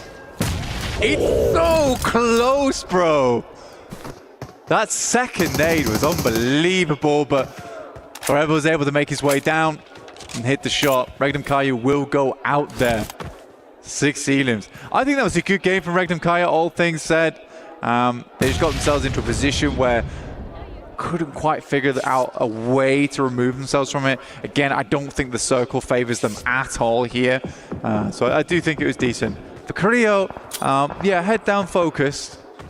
Definitely should feel a little bit guilty about what he just did over towards Revo, who was revving up to get a good nade over towards Regnum Kaya earlier.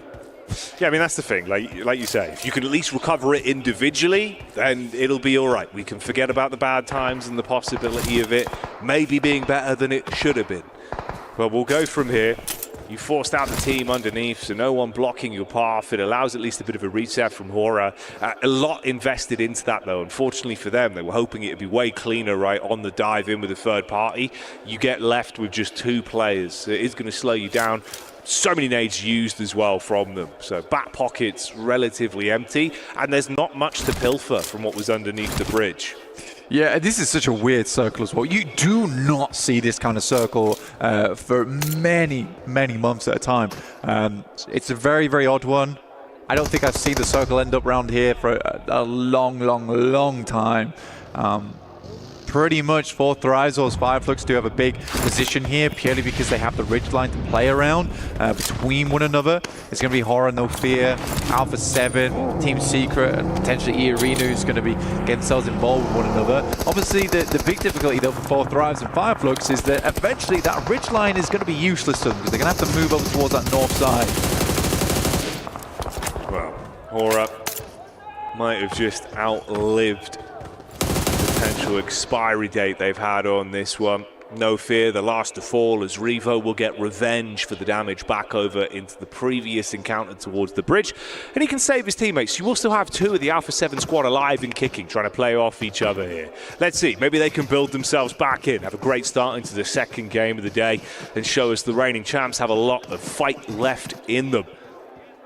Team Secret though, Blanket, I'm curious to see actually if they could show up on this one. It's been nice from some of the mid-game fights that we saw them taking, and I love how fired up they look. Like instantly into this matchup, they're yelling, they're going for all of the good comms. That's not what you want though. Sideline shot back over, quick trade, headshot onto Revo with a mini 14. It's a nice knock again. They're feeling the pressure from this position. It's bad though. This is the worst time for Revo to be able to find a shot like that. For Alpha 7, they're far into the circle already, but this next one's going to start to push them. And to be honest, in that moment, Team Secret likely wanted to start finding a bit of a foothold in the future. You can see Fireflux here locked into the tiniest ditch available, and the circle is going to continue to push them further inwards. I like the way 4 Thrives is playing this. They've got that lineup, so even if Fireflux are able to send a nade across, they've got way more space to play in, and they are taking advantage of that space as well. These nades have got to be absolutely sublime from Fireflux. Had a decent amount of them to work with as well, and you can see how they're setting this up. Good comms on it, slightly staggered with the nades going over. Looking to make sure they can commit onto the knock player just a little bit shallow. It's such a substantial distance though. Definitely trying to see if they could force out the 4 Thrives members and punish them. Oh, this could be good. Perfect timing. Waits for peek up, slap back over though, Blank. It's not for free. They're actually able to at least get a quick trade onto him, so good heads up play. The Bush had a framework made of metal, stopped that buggy in its tracks. The Fireflux ruined by that moment. They really just wanted to get across and start taking shots at the 2 players remaining from 4 Thrives. In the meantime, though, Madcap will go down, as will Scarface, and it's looking pretty grim right now for Fireflux. Alpha 7 and Carrillo, as well as Revo, I mean, that is a dynamic duo and a half, and they could make something work out of this game. Potentially so. There's always a chance. There really is. Fortunately for 4 Thrives, now it's just 1 that has to thrive. That's all that's left for them. And like you say, a bit of a split there. 2 teams in terms of the battle of attrition that do have 3 players alive, but limited resources to play with, and the cover really isn't there for most of these squads. So closing the gap between one another, it's risky. It's all or nothing. You've got to peek in, off your teammates' contact, and commit to those elims. You can't mess around on this one. And Secret looking very agitated, obviously aware of the Alpha 7 position, knowing it's do or die on the peak. For Team Secret, the lucky thing for them is that they have a lot of hard cover in front of them, and those rocks, as well as the tree line. This is wild from 4 Thrives, but they knew where Ketch was, and they're just looking for 3rd place. It's a smart maneuver. They're going to confirm points. I actually like a team that does that, that takes it into their own. What? Okay, goodbye Team Secret. That's how that goes, mate. The damage over the top with an aid, and the absolute aggression from Alpha 7 that throws us back into a head-to-head 1 versus 2. Revo looking to let it rip on the shots over the top, and there you go. Alpha 7, your reigning champions. They might have struggled on the first game, but they're back. They mean business, and they take that one home. I mean, that's an apology and a half from Carrillo. I'm going to win the game for you. I'm going to win the game for you. Trust me, trust me. Yeah, I don't know what happened there. I mean, I was praising Fourth Rise for the fact that they knew where Ketch was, and they were like, we're going to just secure a third place. We'll leave Noki behind, and then he could try and go for a second or a first if he's lucky. And in that moment, I think Team Secret gets so flustered, these just get torn to pieces. But there was so much opportunity, in my opinion. It's two guys from Alpha 7. They're more putting presence and everything behind those rocks. You just send out over towards that hard cover, towards that tree line, instead of sitting behind that vehicle. You have a much better chance towards that late game. And I think it was just that menacing characteristic from Alpha 7 that kept Team Secret in an odd spot. Yeah, it felt like Secret into that matchup, you know, they had some good knocks from the sidelines where they were able to play off a bit more of a passive position. But by the end... Talk about the grenade! Yeah, I know he's just giving it. He's just giving it. Yeah. I mean, it is ironic, right? And that was the only outcome. Like, you gotta just win it. If you just win it, doesn't matter. We'll be fine. And that's what he does. That's what Alpha 7 do. And you are going to wait until we're back in a few moments' time. We'll see you in a sec.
The defending champions making sure they show up in the first day, and boy did they end up showing up in a big way as they were able to clutch up a win here on the first Erangel of the day.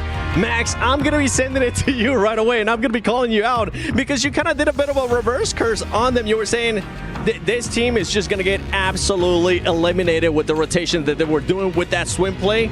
It ended up working out for them, Max. If you guys want to know what I was saying backstage while that game was happening, I was just like, no way Alpha 7 win it. No way Alpha 7 win it. No way? Right? Like, I really thought there's no way in hell that swim across Yasnaya Lake was going to work out because you had Influence Rage still behind them. You still had E-Arena, and they lost 2 players because of the rotation. But then the best romance in PUBG Mobile Esports happened in Revo and Carrillo constantly healing each other and just creating space and winning as a duo against full squads. What was that? I got a little bit more. If you didn't think that swim was the right play, right? I felt completely different to that. What do you want to see from that team in regards to different in regards to just that play? You don't want to see them swim, then what do you want to see? So I do like the idea to swim across and get access to that ridge. I think that's a good idea. The timing was a bit off. I would like to see them defend the northern side against E-Arena and Influence, because if they eliminate those 2 teams, maybe they survive as a 4-man team and actually make it to the ridge and have an easier time to get that chicken dinner, maybe even get more eliminations. So I think that clearing the backside was lacking here and could have made that play even easier to execute. Yeah, I think so as well, but we did have WBG as well in the back there, which added problems to any of the rotations. I mean, it was kind of the lesser of 2 evils, really, because WBG, A7 had a really good position in the beginning of that kind of late phase. That compound was phenomenal for them, controlled a lot of that northern ground. WBG coming in, they were like, not on our watch, you're not. But actually, with A7 swimming across, WBG were actually able to turn the tide and go, actually, not on our watch. Yeah. We're going to take you out. So it was a little bit of a back and forth there. One thing that ended up helping out Alpha 7 was that Regnum Karia was there in a way to stop any WBG push. And I feel like that was the turning point. And then on top of that, Max, or Neptura, we did end up seeing a bit of a third party by Har Har Esports, which we weren't too happy about. It's a little overextending, wasn't it? They went, oh, we have an opportunity, go for it. Wait, no, nades, help. I do like the idea of third partying, but you got such an open, flat terrain between their position of Regnum and their own little gas station that you can just play it very passive, wait for them to push out and just nade it, Molotov the position. I don't really care how you want to do it. I think you want to hold that spot to then go fight into 4th rise. But looking at the match rankings here, 20-point bomb here, dropped by Alpha 7 here on their second match on the Wrangle. Really, really good game, and again, as a duo here, so doing a statement at the very start of the tournament. Another team, too. 4th Thrives Esports, one of the dark horses, at least for me. 15 points, and 9 of those coming in from eliminations.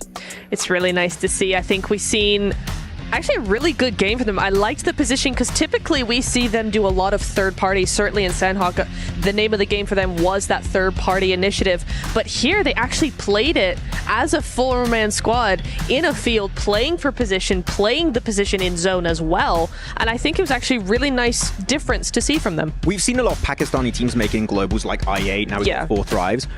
Do we all agree that this is the best chance we have of a Pakistani team winning a global? Because this team is looking amazing. 100%. I fully agree. I think we're also seeing one of the best players ever from Pakistan in Falak. Oh, yeah. The 1-second nade specialist, you know. He's been having some great times in KMSL CSA. They're going on to the second page. DRX not quite able to follow through with their initial chicken dinner over on Stanok and getting 0 point the bubble here on a Wrangle. That's not good. There towards the second page, one team that didn't get any placement points, but did end up getting some elimination points. AXTMG, Natura. Yes, they did. I actually really liked how they played that against Falcons. The initial fight over onto Falcons in the guard tower, they tried it, saw that it wasn't going to go through, and they went, okay, cool, we're going to back off. Awesome, love that. Then Falcons actually took a position that was down on under a ridge a little bit. And I think it was really interesting that AXTMG actually took that and went, we're going to approach this as a third party. They did not full send. They didn't do anything. They used the ridge to scout around, to kind of run around the ridge, throw some nades. Once they got like a double knock, then they just full sent in. That is more like a third-party play than an actual 4v4 confrontation. So I thought that was actually really interesting because that is AXTMG strength. And then no survivors. And then no survivors remain in that like wasteland of that fight. But I think actually there was another option available for AXTMG. I wish they would have opened up their third eye for a second and just like saw that option, which is maybe third-partying Vision versus Four Thrives and the southern side could have been a decent play. You go onto that bridge east of Rozhok, play it passive, you don't have to fight Falcons, because guess what? Even if they do win versus Falcons, later on you're going to have to cross Regnum Karya and WBG and Horror. So I think it would have been a good fight to claim a position at that point. Before the chicken dinner, no way was going to happen after a big fight versus Falcons in that specific spot. Well, with what I'm seeing so far from AXTMG, I feel like we got to go into Dr. Suleiman Al-Habib hot takes, because my hot takes is, with what I'm seeing from AXTMG, I feel like they might end up going to the grand finals, and I'm hoping it continues on. Max, do you have any hot takes? I'm not sure if it's a hot take. I think it is, personally. I think hot drops have no place in a global tournament like this. Agreed, especially after day one. Nep? I think A7 are going to win the next match. Back-to-back, day one. Let's go. Is that a hot take? Excuse me? That's a hot take. All right. Well, you know what? I'll let it slide. It's for me. I wonder if Reflections is going to be maybe changing his hot take. I want to end up finding out. So you know what? Let's send it over to John Allen and Reflections. Okay.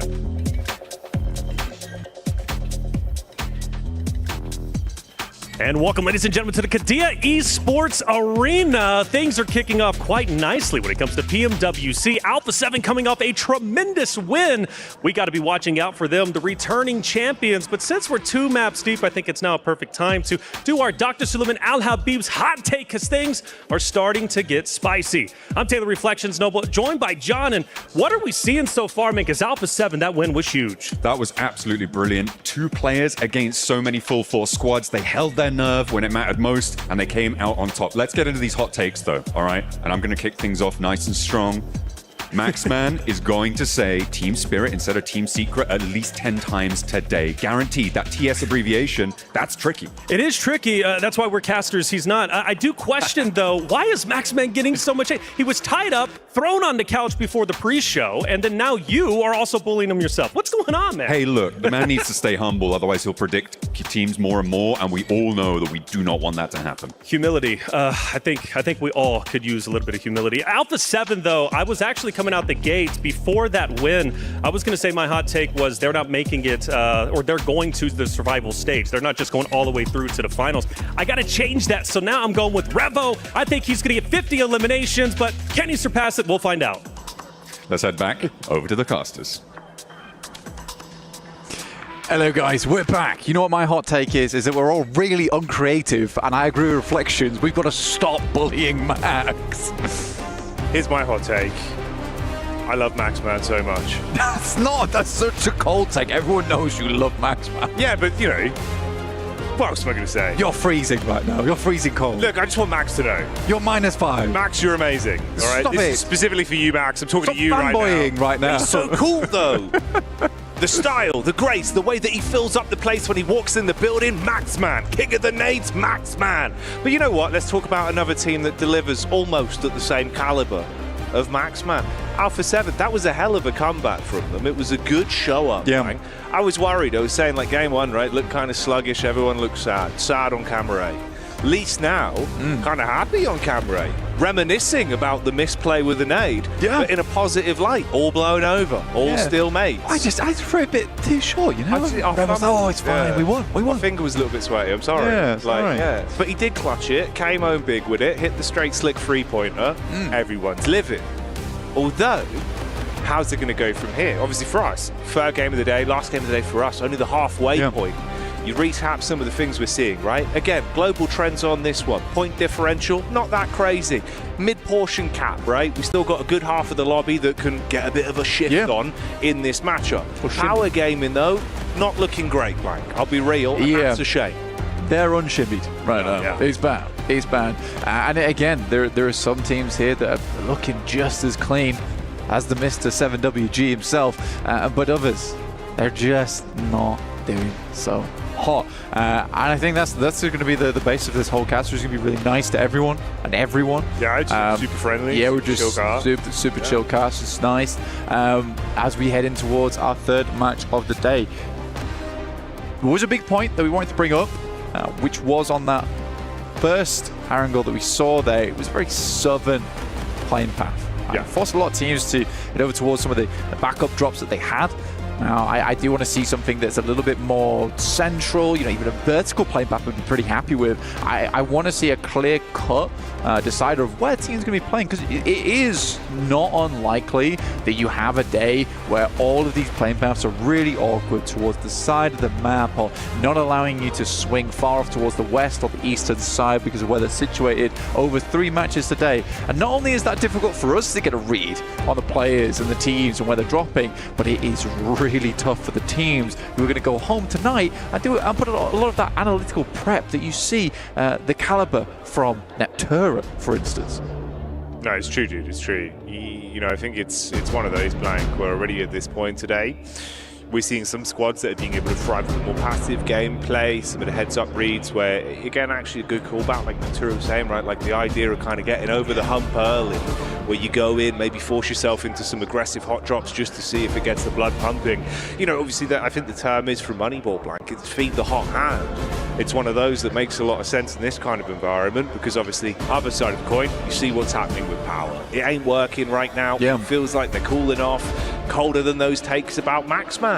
Other side of the coin, you had DRX there that bided their time into an explosive finish. That's nice. It's going to amp you up. Sure, game 2 wasn't as great, but then what happens? Alpha 7 starts saying, let's play a bit more aggressive. Let's actually take fights. One of them was very aggressive. Extremely so. Yeah. I think that, yeah, for a lot of our teams, like just going for things at the moment, and there's little to lose here. We've already discussed it in the case that, you know, no one's going out right now. You're either going through to the main tournament or you're heading through to that survival stage where 16 teams will be taking part. So the 24 teams will be going through. Right now is the best place to be when it comes to experimentation as we head into our match number 3 of the day. It is Erangel. We're going to have one more Erangel after this one, followed by 2 Miramars over on those Dusty Dunes, and it'll be Reflections as well as John taking you through that one. But for now, let's get right into this third match. And look at that play path. Yes! It's far more central, mate. This is what we were hoping for. Obviously, last time around threw us off a little bit with some of the hot drops we were expecting and some of the rotates we were seeing. So the secondary drops were called out. Things should be a little bit more cleanly cut here, and we'll see if there is overlap. In a weird way, again, it does actually kind of scare me if we do see Power going for the potential play that we could expect here with the hard drop. We'll see, mate. We'll see. Heading straight back down towards Milta, but Influence Rage is going a little bit further here, so Power should be able to hold on to this one. That feels bad. Yeah. That Influence Rage is not going back to Milta Power despite just demolishing you in it, so it's kind of like a pity play that you've been sent your way. I am curious to see if Pachinki is held solely by Team Falcons this time around.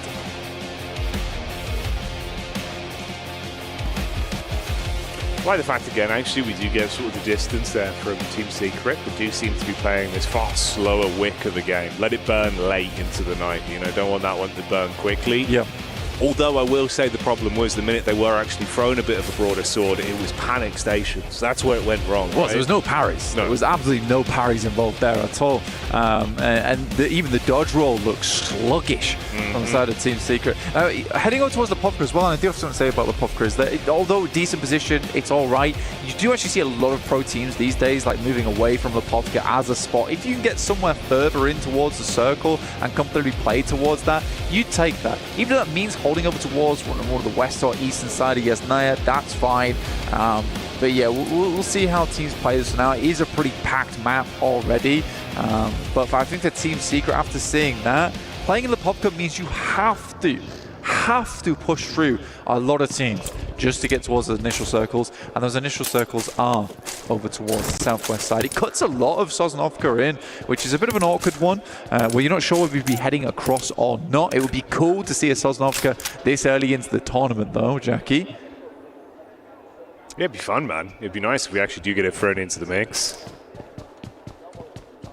I do love these wide splits. Sorry, just a highlight there. I know, obviously, map feed-wise, just looking at how Weibo are going to be able to rotate on this one. Nowhere near as drastic. Backline of the DRX late. But anyway, we'll focus up with what's happening here. You've initially got the POV of Alpha 7. Alpha 7, for those of you tuning in, of course, I'm sure you're aware, they are currently the crown holders, the kings themselves, who took the trophy last year in a rousing affair. Some incredible plays, back-to-back games where they were popping off. And really, it was a bit of a nail-biter towards the end of last year. Like, you know, you're thinking sort of them and Reject, like who's going to take it, which region's going to show up. Coming into this one, I was a bit worried with the result in the first game. Glad to see a massive show up, even with it just being a duo that had to get so much done. Some diligent PUBG Mobile shown from them the previous outing. How's the rest of the day going to go, though? Will Neptura's hot take become a reality? A back-to-back chicken dinner for them would instantly be the landslide of, all right, maybe it is going to happen again. Like, that's the sort of hype you want on a day one. I think for Alpha 7 in particular, they're a team that really, when that momentum starts getting rolling, it's hard to stop them. They're very much like an avalanche in that respect. It's hard to deal with that, and if you're not careful, you are going to get covered and buried underneath the snow. Alpha 7 is going to be bringing down upon you. So I think that for Alpha 7, getting that win there, especially where it mends that relationship between Cleo and a Rebel very early on, that could have been difficult for them. But that makes you feel really good, you know, because instantly, instead of having what would have been a little bit of an annoyance, right? It's a bit frustrating. Now you have a bit more of that brotherly bond once again been stricken there in that map, which is cool. It's very cool to see, and I think that would help them. And I don't think Neptune is far off from the mark. I do think for Alpha 7, this game could easily be a good one. No, absolutely. Even though she was smirking while she said it, the point does really reign true and could certainly have a lot of credence. And you're right, bro, you know, not cutting the cheese with the chalk. I think absolutely it's one of those where you would have been fuming with each other had you gone down on the back of that nade with two key players as well. Right? Instead, you won it, and like you say, it's brotherly love, everyone's having a good time, the boys are back in town. DRX, they were in town for a second there, but one of them has instantly been shut down. You've got the drive-in from Falcons that have spotted a weakened target. Solo and isolated. Blessing from that, you do grab another vehicle off the back and get the 1 point. Yeah, unfortunately, DRX went to town. You know, it's like a boys' night out. You're going to lose one of them eventually. Where's he gone? You find him at home later. So I actually never came out. I was at home the whole time. Sorry, guys. Stayed in the plane. The DRX down to just 3 players there. They had a good start to the day, but if you look at that, 19 points, that's all the points they earned there on Sandpot. True. They earned nothing on that last game, and I think that for Arangel, it's a very important map to be able to perform on, so I'd be very unhappy to see them go to Arangels with nothing to show for it. The Falcons, though, we were talking about earlier, you were talking about feeding the hot hand. I like what the Falcons are doing. I do worry a lot of times about the Falcons in terms of their more passive gameplay. I think that there are definitely moments where I think Redox and Narvalo certainly need to take a leaf out of Koa's book and just be a bit more aggressive. And it's funny that one of those passive players on this team, historically at least, Ralph is one of the players who I think has been the most influenced by Koa's gameplay. So yeah, I think that that's what I'd like to see from that team, especially here where they have the ability to experiment a lot. But it's nice to see them having just continued success. Yeah, it's hard as well because it's a double-edged sword when you have such a really infused fan base like Falcons do, especially when we're here, right? Like we're in Riyadh, we're in Saudi Arabia, and you can see the excitement that's going on there. Everyone's cheering after they get an elim, after they make a play. Yeah. That goes both ways. If suddenly everyone goes quiet, you notice it, and you know it's for you four alone. Dude, even in PMSL EU over towards Turkey side, right? When they were playing there, they looked stressed on their bad games. All eyes on you, bro. They look stressed on their good games. And I think that there is a lot riding on them. There is a lot riding on them here. I think personally, if they can at least get to the top 8 after this group stage, I think they'll feel so much more comfortable. Just going straight through to the finals there and not having to deal with it, that will be the ideal scenario. I mean, even if you think about just the fact, we were saying like, oh, everyone is literally forced to stare at Alpha 7 on a pedestal, on a plinth, literally in the arena. They were called out by name.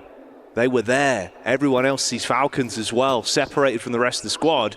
It makes you kind of have that animosity of, we should take them down. We should make sure, you know, that extra oomph on the other teams where some people thrive on that. Like those little elements come into your mental game. It affects how you play PUBG Mobile. Suddenly it starts to change a little bit. You see those targeted fights. it gets spicy. This is more of a story we'll develop over the course of the event. We'll see how that starts to ebb and flow, but it's just something to have in the back of your minds for the viewers at home. Weibo, I think it's been, I'd say, nice, at least in terms of the way they have been playing to their strengths. They've had some really crazy dives, crazy rotations, but they've made it work, so I can't fault it too much. It's obviously just not been the best in terms of converting it into actual placements or eliminations. I think that there's one region that just will make those kind of plays, and it's something that I always massively adore about that region, especially that play from Sook, while he's just running up the stairs. A lot of teams just won't take the opportunity. They won't make that play. But Weibo and that region in general is one of the few regions like America's where it's a case of we need high ground, but it's like a 90-10 scenario where I will get eliminated for doing it. But they will take that risk because they know that if they don't do it, they may as well be throwing away the game anyway. So they'd much rather take those risks early, which I think does put those teams in a much better position. And I think it's a type of squad that could get a very, very high elimination game over the course of this group stage. We'll have to wait and see. AX currently very central. We're heading around Gatka at the moment and just south of Pachinki. It's a bit more flat around this area. There is fielded area 2. You don't really want to be heading down towards Ferry Pier because you're cutting yourself off the sight lines. There's a fair amount of water in this one. We were worried that it was going to go down to Sosnovka. It didn't do that, so a lot of teams can now consider coming back up. Power, I think it's reasonable they head towards Sosnovka. It was one of the few plays they had in the back pocket on the happenstance we did go down towards that part of the map. They would have had a fantastic position. Now they've got to figure out how to get across. Yeah, something to potentially keep your right eye on, whilst your left eye's on this side. We can touch on Horror a little bit as well. I think, again, it's one of those where they had some unfortunate encounters, like No Fear, in terms of the timing and the setup he had, it was really good cooking with the nades. You could see, like, he had his understanding down to a T, mechanics were nice. He was just hit from the side, where it was a really sick off angle for DRX back in game 1. Again, I think that's a team that potentially, if they're not sort of showing up too much, maybe you start to underestimate them, they'll find a way to start to climb, because there's a ton of talent there. They do just need the opportunity to display it. We've seen a few bits from Squash, but it's interesting, obviously, we've not really had as much opportunity to keep our eyes on him. I'm curious to see how he's going to build over the course of the event, because I feel like, again, man, it's a lot you're thrown into here, you know, like the live environment for him, you're coming in, all the pressure on, as you've got the trophy, your team won it, you've got to live up to that again this time. Showing us the moves at the minute. Vision, it's rough. It was a good start, game 1. Here, instantly isolated, you find the scout, take him down. That's E-Arena that grabbed that. With Joker showing up consistently. He's been the big dog, I'd say, so far for E-Arena. Yeah, it looks like he's enjoying himself as well. I think for Vision, there's been a lot of times where, if I'm quite honest with you, the awareness hasn't been great. That's fair. Hasn't been great in terms of where they're playing. I mean, we even saw that from, I believe it was E-Arena again on the last Erangel, where they were on a split over towards the top side. They were able to just move in there and immediately isolate them. So I think for Vision, that is something that needs to definitely be improved, which is just the overall awareness around the map in terms of that scouting, because teams will be taking opportunities actually anywhere they can find them. These are the best teams in the world coming to the PMWC, the PUBG Mobile World Cup. Right, this is not an easy stage. It is not an easy stage to play it. Quick shout out to the production team, by the way. Loving these transitions. They've been nice. They've been really nice. It's good setup when we do get our circles coming in.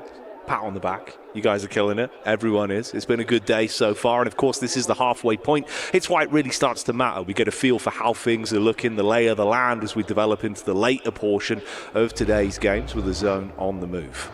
I think that's Toshpik actually going down there for Regnum Kai. He was a bit split off from the rest of the team, and they were making that move out down towards the south side, and I think he just gets caught on the back of that rotate. They'll still have 3 players to work with there for Regnum Kaya, which is not terrible. It's not always the best position in the world, but this is one of those spots where you take it early on the circumstance that we do get this fielded area, and this becomes actually one of the stronger positions because it is so open ground around it. That's risky playing in this corner, but he needs to get back across. I think he's worried about the sight line. Yeah, very, very worried about it. But there is so much area around here. Is that an arrow been sent his way? It might be. Just locking him on the door.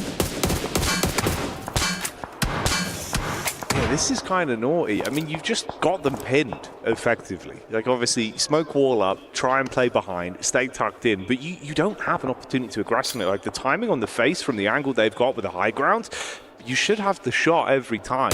Yeah. Attention is somewhat split, though. I want to know if that was Sook, because there's been a lot of talk about him actually carrying the explosive bow and arrow around a lot, just to lock players down in position.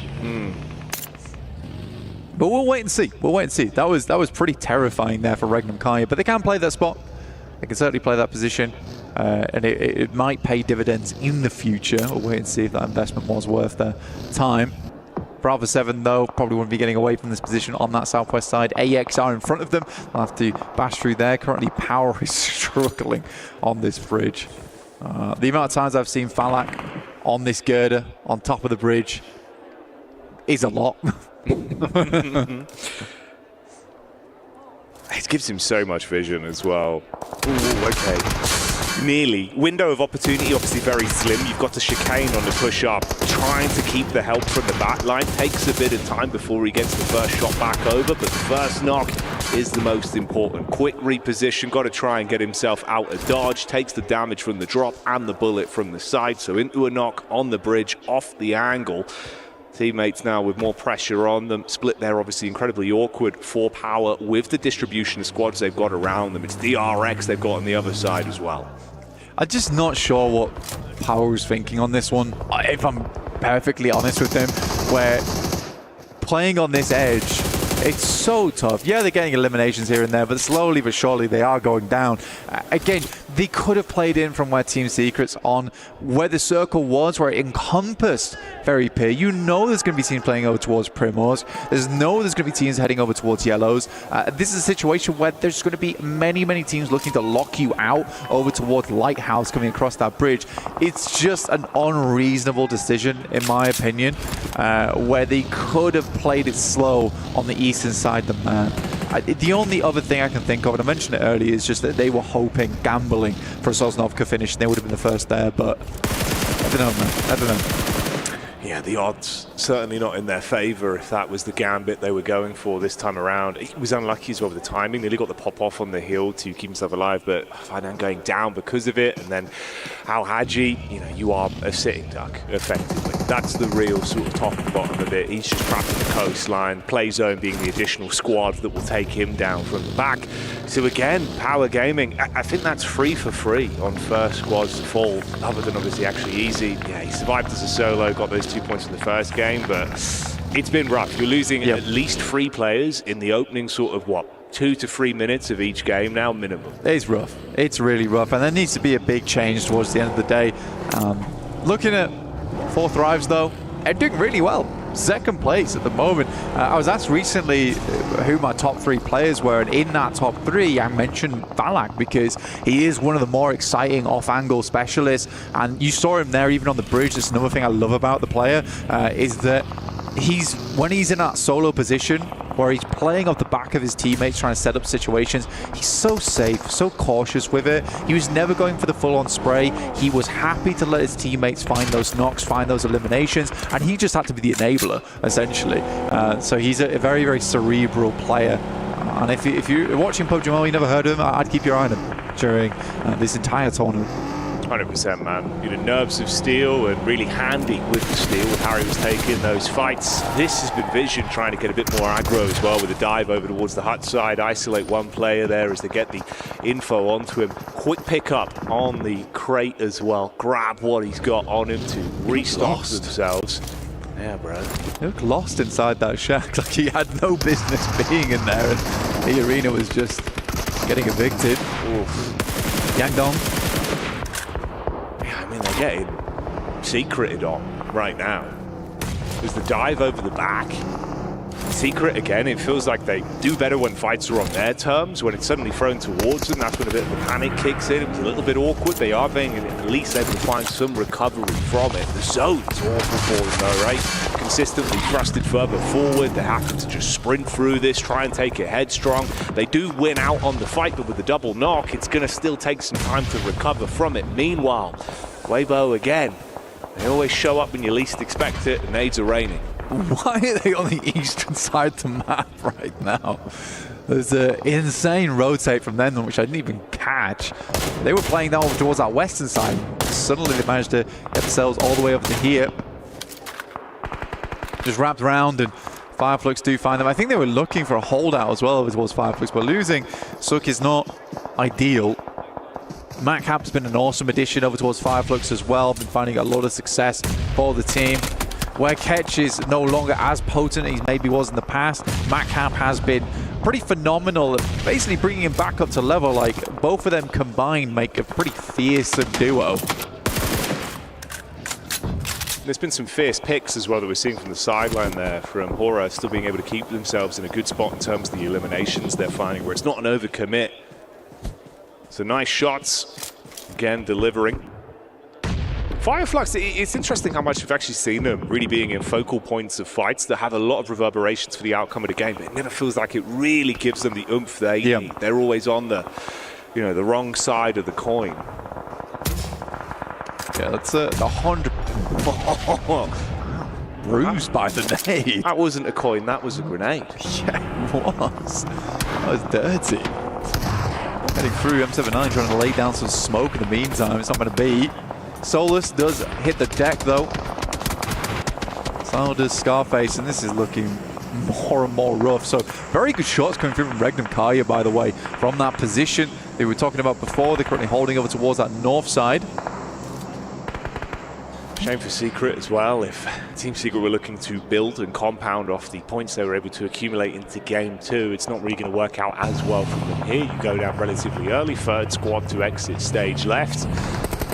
It's been a massive cool-off as well over on the side of Yangon Galacticus, considering how impactful they were with that opening game. But let's dial in here with Alpha 7. Mafioso, clean connection over the top side. Wow. AX giving as good as they get. And fair play to them. It's actually been impressive how good they've looked in terms of the amount of pressure that must be on this squad. You've got to deliver. Full commit on this. Push up with the DBS. Oh, it's clean for the first, but the bite back with the moves. Ravo starting to really bring the heat towards them. You've got nades running in from the side as well. Alpha 7 with a lot of targets on them. Ravo canonically touted as the best shotgun player in the entire world. Hard to deal with him when he's flying through the air, gliding on the back of those wings, the DBS. Only taking shots over towards you. It's 4 thrives, the backstab, and Alpha 7 was stuck between a rock and a hard place there. Noki once again playing anchor down towards that south side. I think honestly 4 thrives have a very, very good position here in the circle. And Balak with 4 elims so far during this game. I do think they have a good chance here, and now taking away first place spot. Nepturo unfortunately mistaken on that call, but this is a big push coming through from Har Har. And where is Silas? Where is he indeed? Har Har as well, just getting away with absolute liberties at the minute. They're going for some big commits. They're actually completely flipping it on its head of saying, oh, you're kind of playing this passive game where then you suddenly throw the heat up. The tempo control's really good for them. They're keeping the other squads guessing. It's been great fights. They're starting to find themselves opportunities for eliminations. And again, like you were saying, as much as this is great for 4 thrives, you've already been able to build up some points. Rest of the squads that in the overall rankings for the day, they're all gone. Anyone else that actually accumulated a nice amount have already been taken out. You can see it's the bottom end that is still alive with the overall points here. This could really have some chance to leapfrog you up. So this is a big game for a lot of the squads down towards the bottom side right now. Absolutely. For AX particularly, they want to jump further up the rankings here. Har Har as well want to show a lot of these teams what they've got to offer, but 4 thrives could bump themselves massively up in this game, getting a lead of something like 20 points on the 3rd match of the day with Alpha 7 and Yangon Galacticos being down early, and Vision's only just breaking into the 20 points now. Laura's still going.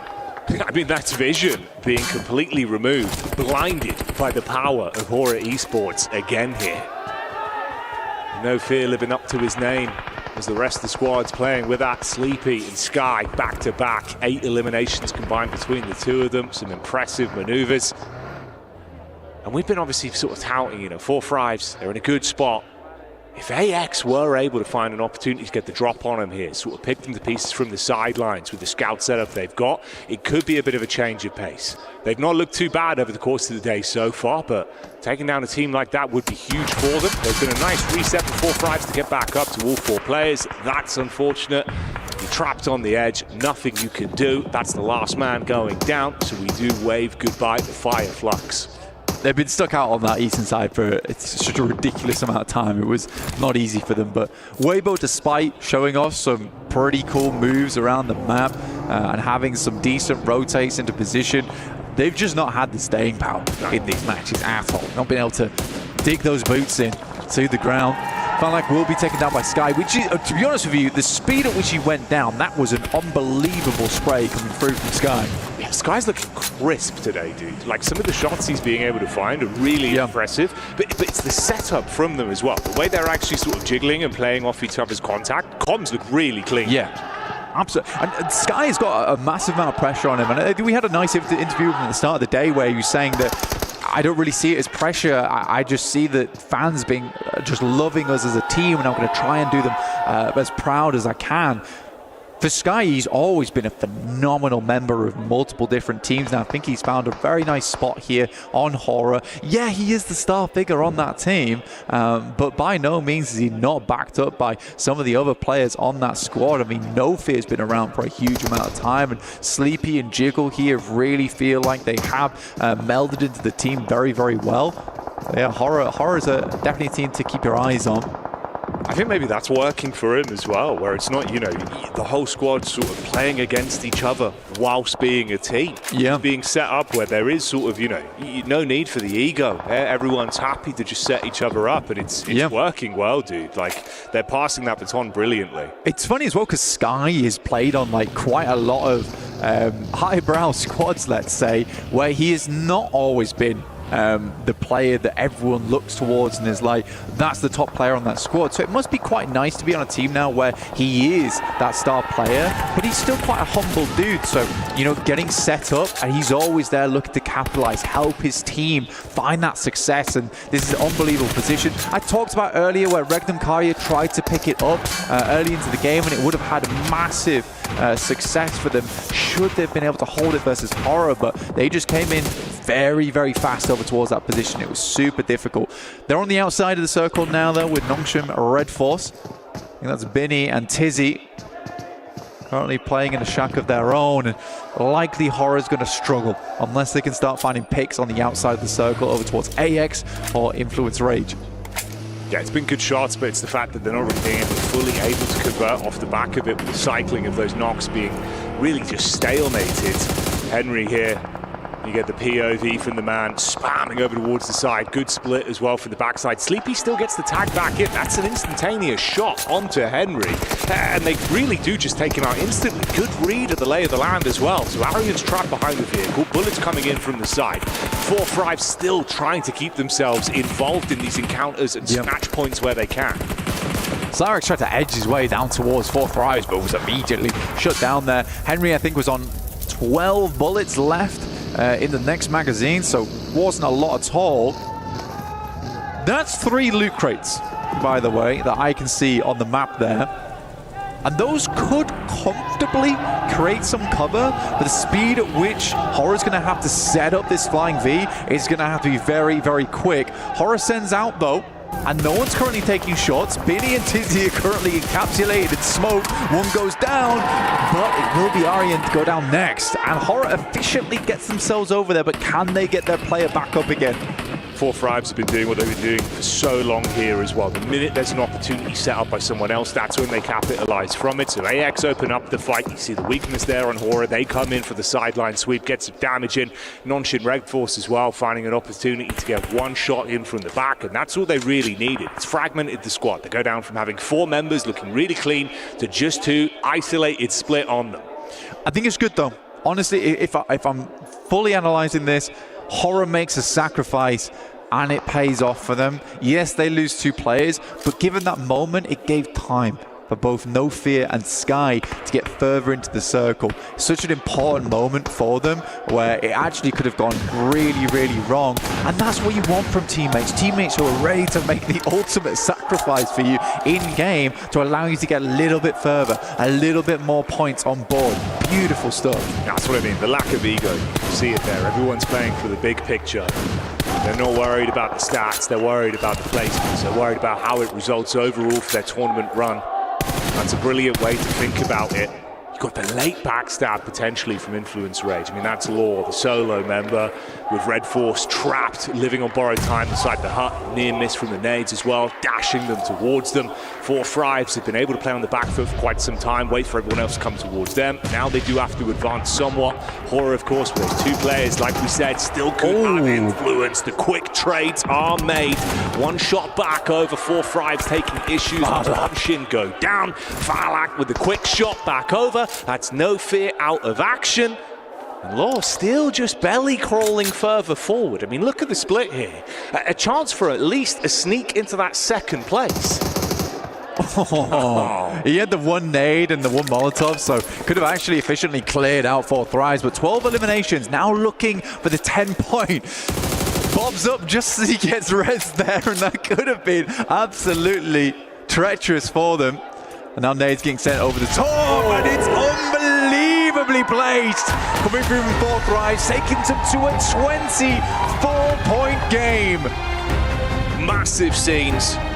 Brilliant teamwork, never over-egging it as well. So comfortable playing their own game and always following up. If someone else went in for a fight, they were ready to clean up, ready to engage.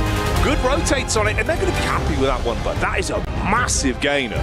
It's huge. You were talking about it as well, where you were saying that a lot of our top teams were just out early, and it was really only 4 Thrives still going there. I think off the back of that game, they're up to 43 points, if I'm not mistaken, which is a really big result. And again, a lot of the top teams went out fairly early. I think they're right now looking at around about a 20-point lead at least over a fair few of our squads there. But Horror was another story during that match, looking really, really good. Egoless team. And again, it was not only that, but just really good reads as well. Yeah. You saw Binny and Tizzy, they both smoked out their compound to stop players from peeking or sending shots in. In that moment, the boys from Horror, they send across because they sense that opportunity. We're going to take this opportunity for a quick break. We'll be back real soon.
Pulsar Legionnaire available now. First outfit with special head animations and voice lines. The Pulsar Legionnaire set comes with its own super cute voice lines that can be toggled on or off. What happened? here. It also features the upgradable Hyperion ship DSR and Jet Reaver glider with special animations. Experience parachuting like never before. That's not all. Even more rewards await. Event period, July 25th, 2025 through August 26th, 2025. What are you waiting for? Get the new guild set now.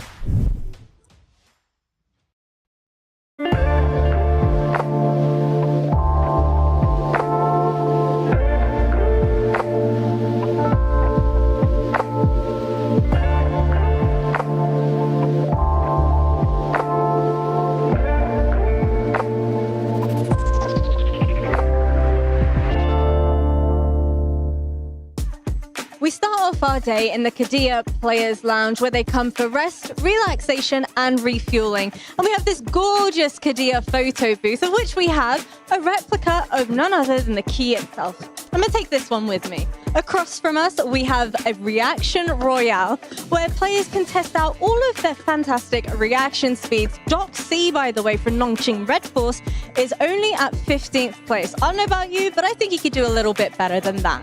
We also have a lovely viewing station for all of our esports players to enjoy and bask in some lovely, lovely PUBG Mobile. But what would a player's lounge be without a refueling station filled with caffeine, juices, healthy snacks, and maybe some of the unhealthy ones too? Speaking of which, I kind of want a snack of my own. Sorry guys, sorry, squeezing through. Thank you very much. Iced coffee, my favorite.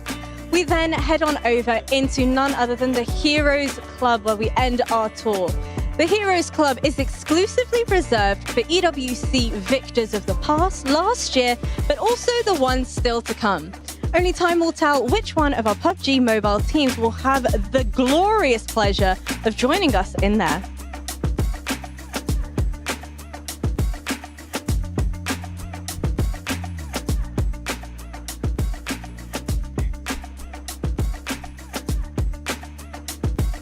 Oh, Max. Hi.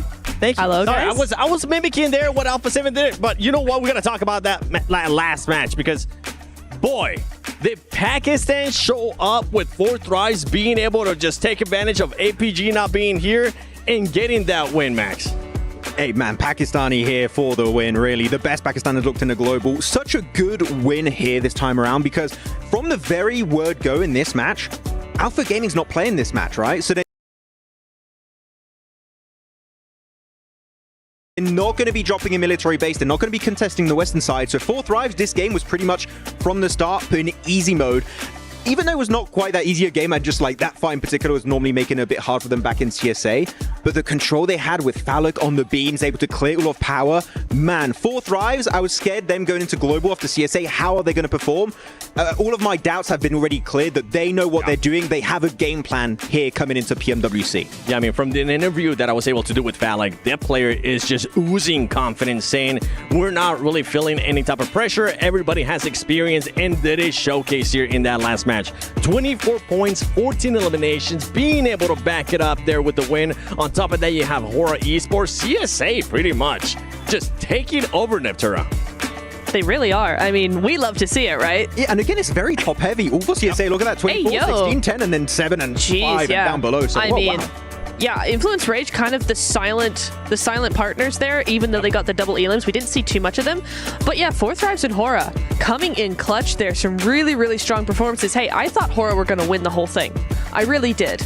But we can get onto that later. No, let's get into it now. Get into it now? Okay. Har Har overextended. If they had pushed over onto that player of AXTMG as they should have, then yeah, I think that would have been really, really good for them. They drive to the player, take out that player, take that player's position, and then they have full control of that northern side. They should have won the game there. Yeah, I wouldn't call it them overextended. I think they just mispicked the right location to go for that overextension. If you go for the player of AXTMG, as you mentioned, they have already a car. They can crash it into the car of that one player of AXTMG. You have a little bit of a mini fort, and then there's no way Falak is going to be able to just shut you down in the process. So it was a good idea, but I think there was a slight mispick as what position you want to go for, because if you secure that, you have a solid 2-2 split. You're fully controlling all of the fields. 4 thrives can't really encroach on your real terrain anymore, I think it would have been a Nepali win. I know CR7 during the watch party would have loved to get that win here for his team, but maybe later. Okay, it'll happen. He's going to be happy. You know what? Match ranking, they were second. Being able to clutch up a lot of points, too. That's what you want to be able to do for some of these teams. Because remember, there's going to be one group at the end of day 3 for group stages that's not going to be playing. So you might as well just be able to do as much as you can. Now, I want to rewind a little bit, Max, towards phase 2 of 4 Thrives. They were doing that 2-2 split. You were mentioning them. They're taking advantage of APG not being here. Yeah, really, they're just, oh, well, we know we're not going to have to fight Alpha Gaming at the start of this match. Let's just go for this very passive 2-2 split. No one's going to really try and contest it early on. If it goes back to military, we regroup south. If it goes north, which ended up happening, we'll send it back up north, have a very easy transition, hold on to Lighthouse, hold on to the gas station, hold on to the warehouse. They almost had too big a split, but because they're so experienced around this kind of terrain, they're just like, we know what we're doing. I mean, 9 times out of 10 in CSA, what we saw from them was them holding that exact position. So they absolutely know what they're doing when it comes to that. But I actually really liked the split. I can see what you're saying. It was like almost too much, but I think the control they had, the control that they garnered from actually doing that, made sure that they had so much info, they knew exactly how to play the next few phases. Yeah, I mean, talking about the next plays they did after, I think you want to talk about their third party on Alpha 7 and XTMG, because that was a beautiful play from 4 Thrives.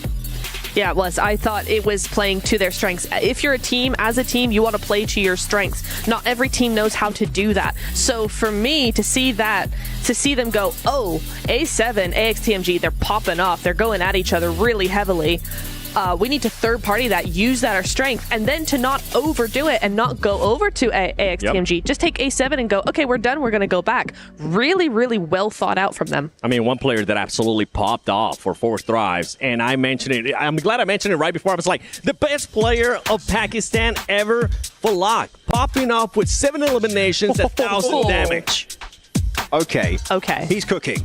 More than that. Jantasho. Oh, yeah, big time. We'll have to learn how to say in Pakistani. We might need to need it for Falak in particular. Yeah. In the chat, tell us. We'll need a little bit of help, guys. But 7 eliminations, playing early on as the gatekeeper of the bridge, on the beams, trying to eliminate all of power. Luckily enough, he did get rezzed by one of his teammates, who was able to play until the late game. But he was not giving up any angles. If he saw you, chances are you're living for 5 seconds maximum. Falak is being ruthless here in PMWC, and we're just 3 games in. He's off to a great start. Absolute eagle eye, right? And the thing is that this is usually what you want to see out of your star player, Neptune, right? You want him to be able to put up stats just like that. You absolutely do. I think it was a really, really good thing coming in from him. You know, we were talking to him. He was very confident, as you said. That confidence is starting to show. It's not being the overconfident. It's just really confident. And his team is backing him up like a champ. I mean, they have got that synergy down. So it's really, really exciting to see them coming out of here. Yeah, I mean, you said they're confident, but they're also very respectful of this lobby. You talked about the third party with Alpha 7 and XTMG. They take Alpha 7, eliminate them. XTMG, that's maybe a bit too much. You know what? We're just going to take it back. And a lot of teams might have just fully committed and pushed in like, oh yeah, we're just feeling pretty good after eliminating Alpha 7. No, they go back. We have a strong position. We're going to play it safe. I like when a team can be both respectful and aggressive. That is the true mark of a champion in my eyes. One team that I do got to give a shout out to that you just mentioned was AXTMG. This team is not shying away from fighting top dogs. That was the big question mark. Is AXTMG, with the lack of global experience that they have, are they going to be crumbling? Is everybody just going to be stepping over them? That's not the case so far. No. They're willing to take those fights, and they're willing to take them quick too. And one thing that we saw is whenever they go into close range, it can actually go their way too. It can absolutely go their way. My big concern with them was their speed. I thought that they are actually a very slow team compared to the rest of the lobby, and that actually they've stepped up massively. They've seen that, oh, this is where our weak point is. This is where we could fall down and get overrun. They have stepped up massively in that regard. So really, really nice show from them. Yeah, you were scared about the rotates. I was a little bit more scared about their DBS game because you know, as a region that hasn't played globally for a long time, he has the special invite team. I was like, is your DBS and S12K game on point? And I was talking to Ocean Sharma. He said, it's good, but I was like, is it good enough? Well, clearly it has been good enough for some of the fights, like in Ruins on Sanok, for example. So that's a doubt that's kind of gone away for XTMG. Seems like they can back it up. And I do also enjoy how they played this game. They knew they weren't going to win this match. Yes. After that encounter with Alpha 7, we're not going to win this. We're going to play it passive. Let's try and aim for top 3 with a few eliminations. That is really nice to see when a team understands we're not taking this. Let's just gather as many points as humanly possible. And that's the player, right? Just gather as many points as you can. But let's take a look at the overall as we're halfway what a through day lead. 1. 4 Thrives, 43 points. For esports, 25. Four drives, chill. I'm cleaning my glasses just to make sure I'm reading that right, and Yeah. it is. That is a healthy lead for 4 drives. It's what you want to see in the group stage, right? When you know you have a day off at some point over the next 2 days, right? It's either tomorrow or the last day. You want to get as many points as possible today. Yeah, I mean, I'm looking at DRX in particular. If we're going to go on a negative quickly on the first page, they got 10 placement points. They have 1 chicken dinner. Quick math, that means 0 points back-to-back on their angle. This is the map you have the most every day, DRX, okay? You are the Korean team. You have the Korean champions here, normally of D plus Kia. You're replacing them at PMWC, kinda. We need to see more, and unfortunately, outside of Sanok, nothing's been happening. As you go to the second page here, quite a few SEA teams in E-Arena in particular. When we're talking about teams that we need to see more out of, one that just pops into my head right away is Weibo Gaming. The hype that this team had, I was on that hype train too. Right now, they're just not being able to put up any points in Neptune. I think it's just kind of odd, but I do wonder if maybe, I mean, day number 1 is all about kind of adapting, so maybe we're going to see some better rotations, but also they've just not really been in play at all. Suk didn't find a bow yet. That's right. Oh, that's right. You'll find that's true. it. Yeah. Okay, all right. Well, you know what? I can't wait. Let's send that over to Barton because I want to see what's going to be happening here in Erangel in the next match. Welcome back to the Qiddiya Arena, where we are halfway through our first day of the group stage. But don't worry if you're only just joining us, because I'm here to break down everything if you might have missed it. Game 1, we had Sandhawk, and we opened up with a bang because AXTMG hot dropped right next to Nongshim Red Force. AXTMG came out on top in that fight, but ultimately at the end of the map, it was indeed DRX that went up against Team Falcons in a 4v3. DRX came out on top in that fight and managed to secure the first chicken dinner of the competition and 19 points. Next up, we had Erangel. Erangel kicked off from the start. Team Secret were looking strong, holding the east side of the circle and ultimately not letting anyone come in behind them. However, it was Alpha 7 who had one thing on their mind, and that was survival, with the duo of Carrillo and Revo reviving each other constantly throughout that entire map and ultimately defeating Team Secret in the final fight and securing 20 points for them. Map number 3 started off a bit slower, a bit cleaner, because it was indeed a lot of people switching up their drops, as I am lowered down in the stage. And 4 Thrives have to have an honorable mention for having such an impressive day, taking out Alpha 7 as well and managing to secure their first chicken dinner with 14 eliminations. What a first day we are through so far, but we're only halfway, 3 more maps to go. So let's hear some energy in the arena, because we're going to go into our next map very soon. There it is. We are halfway through. That's the important talking point. Halfway through today's maps, number 4 of 6. We hop back into Erangel, as Neptura said at the beginning of the show. That should be the bread and butter for multiple teams. However, it hasn't been. But we do have some top dogs at the top, Alpha 7 being one of them, looking to make it straight into the finals. 4 Thrives, though. John, going all the way, it seems. We talked about a point threshold. You're thinking it's around 80. 4 Thrives have already reached that. They have certainly outperformed on today's games, right? 2 matches in, they are over 40 points there. That is half of the way to that metric, right? If you're looking at previous tournaments that have been played with a 12-map set, it is around the 80-point mark that you will see for 8th place on 24 teams. They've done half of the work that they need to do over these next few matches. It means that over the next 9 matches, they're looking, over the next 9 matches, they are going to need to look to put 40 more points on to feel nice and safe. Yeah. That is a pretty low average. I would say so. We see some big games, but we were talking about it. Consistency is key, not only here, but also in life. Let me not get too deep already. It's my first global event here, but I will say 6 points or so, you're saying, I think is where you want to be. But granted, that's, of course, not counting the first 3 games. We've got some teams towards the bottom. Now, we'll talk about them over time. Power's been struggling, right? Nongshim Red Force have also been eliminated quite early throughout multiple games, and they're not the only ones, but I do want to say the race for top 8 to make it into finals is still very, very close. We've got to keep our eye on from Team Secret and above, and of course the home favorite Team Falcons in 9th looking to make their way up. Yeah, absolutely. It is still very much all to play for at this stage. Because of Four Thrives taking so many points from the lobby, that increases the volatility of the rest of the tables. It means that they're going to be closer to one another. It means that position jumps are going to be easier, or rather more difficult to fend off for the teams who have already got those top 8 spots. And it's going to be really exciting to see how that unfolds. I think that the most interesting team I saw on that table there towards the bottom was Regnum Kaya. This is disappointing for the reigning PMGO champs coming into this one.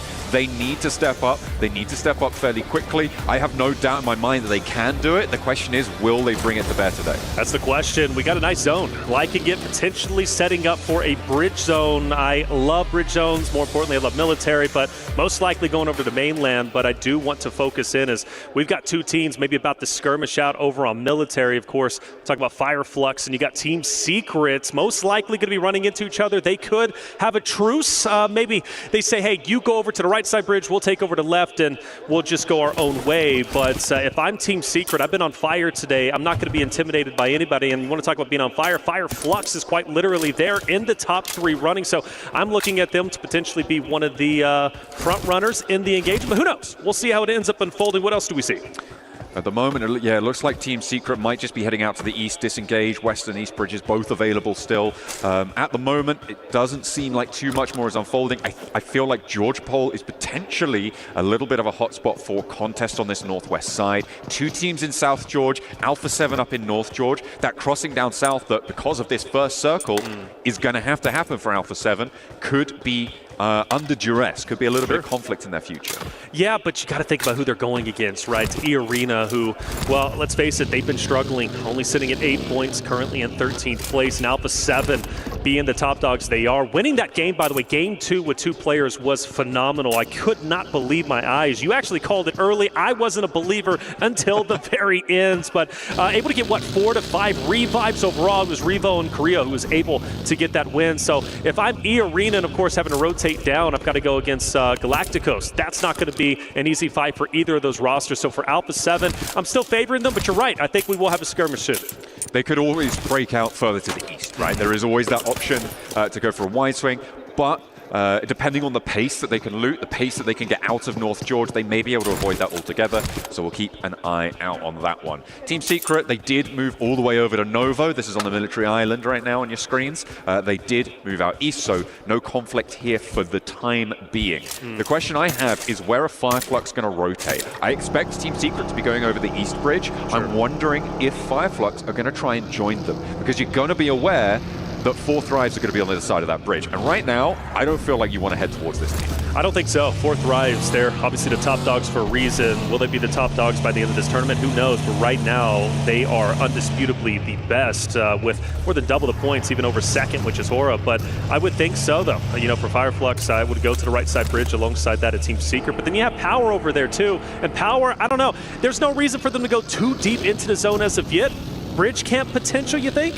It could be. I mean, it does potentially waste a little bit of time. It looks like 4 Thrives are going to disengage from that bridge position over towards a more central location, up towards that hill ridge that sits further north. But there's always time to come back as well. We'll have to see if that yo-yo comes through. And actually, Yangon Galacticos on the move. Okay, so that opens the door for Alpha 7, which was potential for them to find that path on in. Getting very, very central, nice and quickly. In 5 minutes of the game, and already finding a central spot. Regnum Kaya looking to do the same. Yeah, taking a little bit of damage, but they're going to be just fine for the time being. This is a team that was much hyped up coming into PMWC, a team that needs to start gathering points. As we said, we're on our halfway point. Only 9 more games remain. Yeah, you've got 3 days of group stage, but the teams only play 2 of those days, a total of 12 games. 3 are already gone. With the point race being as close as it currently is, I know they're in 12th place, I should say, but they can easily jump right up with how close it is all the way up to top 8. And, well, DRX on your screen, a team that ended up starting off the day hot with the winner chicken dinner. They're currently in 6th place. It's going to be nice and quiet for the time being.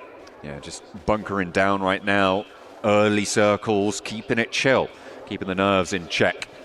Something that I would love to see is like heart rate monitors coming. Yes, we need that. That would be really sick. Although to be fair, 64 heart rate monitors, that sounds like a nightmare. Absolutely. To be honest. But either way, I mean, it'd be so interesting to see how these players are affected by it. Obviously, early game, you're expecting some low tempos, but you can imagine it goes through the roof in those final moments. Oh yeah. Unless you're Revo and Carrillo sure. in the final moments, you're just super chilling. You know, Alpha 7 is one of those teams that are just always so relaxed, it seems, and you got to appreciate that. I think that owes to their success. Falcons getting active, which good on them, the home team. I know the crowd's been going crazy for Team Falcons, as you would expect. A lot of the crowd set up actually right behind the Falcons roster, so they're hearing the loud roars every single time they pop off. For Team Falcons, they were center zone. Of course, they've got a lot of teams around them, but I do believe where they're currently at is, again, they're going to be chilling. Not a lot of teams want to fight at the moment. They'll do it if they have to, but for now, it's all about positioning into stage 2. Absolutely. For the Falcons, they came into this tournament obviously as the winner of their region, coming in from Europe and qualifying through there. They won via a smash ruling. So if you want to take a look at that, make sure you go and check it out. But not yet, because we've still got more game to play. Unfortunately, it felt like some of the time, especially during the earlier stages of that tournament, they weren't quite as cohesive as they need to be to take on the global levels. They moved into the finals, and it felt like they had pieced it together, right? At the moment, they've got Redox, Koa, Narvalo, Ralph playing on the roster. It felt like sometimes there was a little bit of disarray in and amongst the roster, but right towards the end, they did show up. I was worried coming into this tournament that those early stages would come back and that performance would recur.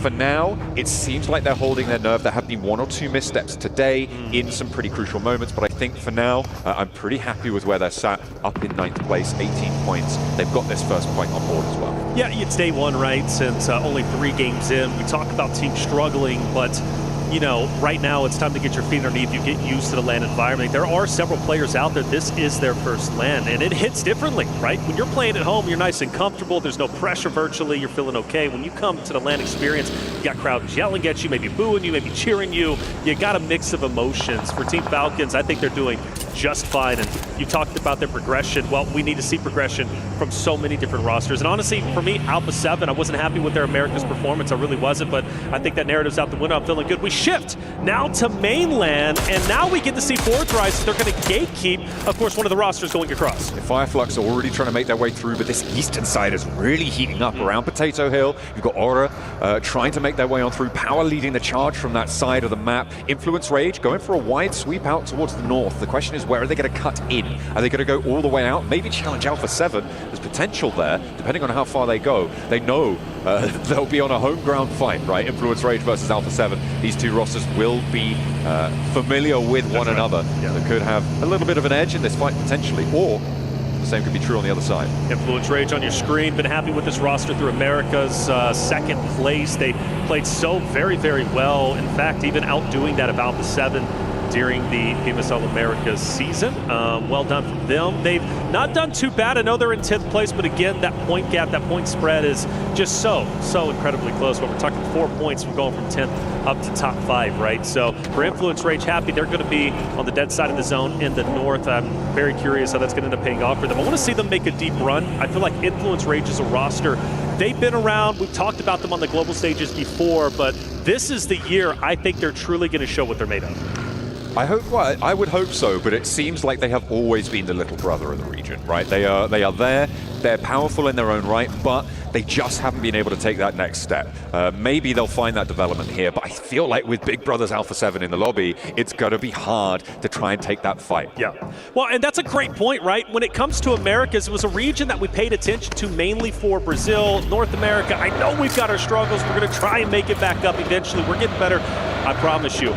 But when you talk about the Big Brother of Alpha 7, I saw a massive improvement across the board from all the rosters because they know they've got Alpha 7 to battle against. Trust me, they wanted to win PMSL Spring Season 2025. And unfortunately, of course, some of them didn't, but for others, they did dethrone Alpha 7. Alpha 7 barely made it to this stage. Let's put that into perspective. They're doing great now, but I really do think Alpha 7's performance, them winning last year at EWC, truly made the other rosters say, I've got to step it up. You talk about little brother, they're looking to be the big brother now. Absolutely. Try and have a little bit of Regnal combat going on through. Take that throne away from Alpha 7. We'll be making sure to keep up to date to find who will be able to take that top spot. But is it even going to matter, right? Because at the end of the day, it's about that global interaction. Sure, you can increase the quality of those lobbies, but then how does that playstyle move into the current stage of gameplay? And with the experience that Alpha 7 has at this level, right?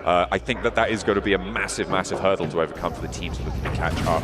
In a regional stage, sure, it's intense, sure, it's a lot, but when you put the international stage together, it changes the game entirely. It changes how the lobby plays, how it feels, everything about it, the lights on the stage. It can be a real task to overcome. Hard southwest shift on this circle, all the way out towards a pretty similar location to where we saw this last match finished as well, out to the southwest side of Pachinki on those hills. You've got DRX slap bang in the middle. They've been hiding there for a long time, Reflection. They have, and they like to play it slow, but hey, make no mistake about it, they can get active if need be. You push into them, you've got a heck of a fight on your hands. Half of the lobby, quite literally half of the lobby, have to now rotate into the next stage, and you got a couple of teams who are set up. And talking about the couple, well, you've got them right here, right in front of you. Alpha 7, we talked about this fight. When was it going to go down? E-Arena landing up top alongside that of Alpha 7. Now they finally come and they bump head to head. Mormon with the first blood drawn there. Revo goes down, an immediate looking for the refrag through the window, not going to find it. Sliver of HP still there, and now with a nade cooking, it's Alpha 7 who are biting the dust more so than ever. Joker went down earlier, but now it's 3 players alive, and Alpha 7 can't find the fights. Tourniquet goes up the stairs, and immediately with the pump action around the corner, Alpha 7 coming apart of the seams. Alpha 7, they're falling apart. Carrillo, can he be the hero? Can he be the one to save the day? They're already in shambles. He would be the only one leaving this engagement. Influence Rage, mind you, they might come in for the third party. This fight needs to be finished up, but Carrillo throws a Molotov, and it's going to at least drop one from the arena. Carrillo going for an off angle, taking damage, but he has no choice but to push forward, and he's making the most of it. Alpha 7 refusing to lose. Not yet. They will not go quietly. An Influence Rage on the south side looking to guard this one out. Carrillo, though, could slip through the cracks as a solo. It's a lot easier to go unnoticed, but unfortunately, the firefight around him has drawn the attention of their regional teammates, and they will have to move through it. Carrillo, I don't expect them to be getting too much further, but he could leave north side, try and get in amongst it. Well, they did it as a duo. Can Carrillo do it as a solo? That would be even crazier. Don't count him out, but I agree with you. Now you're going for placement points. You're in survival mode, and luckily for Carrillo, Influence Rage has backed away. It doesn't look like they're going to crash in on him, so should be just fine. And while he'll be a solo, wreaking havoc on the remaining rosters. Falcons moving in as Course Vision now wants to take on the Falcons. Let's see how it unfolds. A double roll-up again as teams start to move. This is what hard shifts bring. Action left and right. Redox on the inside goes down first. The pump action from Never Alone and the flush as well. So Falcons fighting with 3. Navalo wins the trade. The pump action winning the day, and a second as well. Koa's there for the backup. There's a nade. It doesn't sit, and Navalo can now look for this healing on the northeast side. Order are nearby, and it looks like they're going to roll in for the fight. There it goes. Hey, Order wants this. They need it. Points so valuable to catch up. They're already in top 3, but they want a little bit more. Vision taking damage on the stairway, but don't worry, because you got Narvalo from the Falcons who's been holding it down, and you mentioned Horror. Well, here they are. Sleepy, no fear, starting to take the house opposite of Team Falcons. We've now lost a roster, and all attention on Falcons versus Horror now. Massive pickup on the back line of Horror as well, meaning they're 2 players on the inside. Losing that off angle is huge. It draws the attention out that way, and a knock on the forefront as well. Falcons are splitting the difference here on the fight beautifully as they will look for more. Narvalo, I mean, he has just been doing quite literally everything. All eyes on him, the tip of the spear for this roster to take down Sleepy and No Fear. Ralph also moving in as well. You gotta think they've got a power position.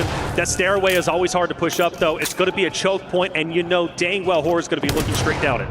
Immediately finding these flushes as well. They beautifully split the attention. An off angle, the third party coming through from Power as they sweep through the back line, and it is going to be turning tail and running the story for Horror now in the rest of this match. 2 players alive. Sleepy's not long for this one. The point gets stolen though, and it goes over to Power. So now it's Jiggle Sky. They're going to go in and dip. They're going to get within zone. They're going to play the survival game like Alpha 7's Carrillo, but I'd rather have 2 than 1. Either way, that's how it ended up unfolding. Power Esports, who's had such a struggle throughout our tournaments. Not one of the first teams out, mind you, so maybe good news for them. We talk about at the halfway point, 9 more games remaining. I'm hoping Power is able to turn things around in this airing game. We didn't really talk about it too much with all the fighting going on, but the circle shift was another hard southwest side shift, which means that Falcons had to move fast and early. Unfortunately, they weren't in the best of shapes to do it, as Horror do finally bite the dust. It means that Falcons are going to have to crash in a suboptimal situation to the north side. Same story going to be true for Power, as they have now wasted a little bit of time, I think it's safe to say, on this northeast side. So Falik, he's going to be the scout, kind of breaking away from 4 Thrives, who are going to be just up to the northeast of where he's currently at, and maybe calling out Solus, who I believe is down, if I'm not mistaken. We do have a bit of a crash, though. Falcons continuing to get into engagements, and this time it doesn't work out. Regnum Kaya, the ones to receive that in the ditch, in the divot. It's going to go down for the Falcons, and I don't think that their lone player is going to get to, hang on a minute, take it back. Koa with a drive-by onto Romeo, hits him with a runaround, and we'll be able to survive a moment or two longer. But really no safe ground in this central area. These hillsides are littered with Caltrops. Yeah, for Galacticos, we obviously tuned in with them just a little bit, but they got teams all around them, including Power, but Power is not having a good time. Galacticos are taking them down left and right. Falcons also eliminated some heavy dogs already out. Yeah, that was the final player, Koa, going down. He was not able to find any respite in the middle. And now, with 4 teams or so looking to try and hold it out, seems like Regnum Kaya want to extend their influence. A nade over towards Easy connects, and that is going to be a beautiful opener. 2 players now standing for Power, as there's teams behind them also looking to put pressure on.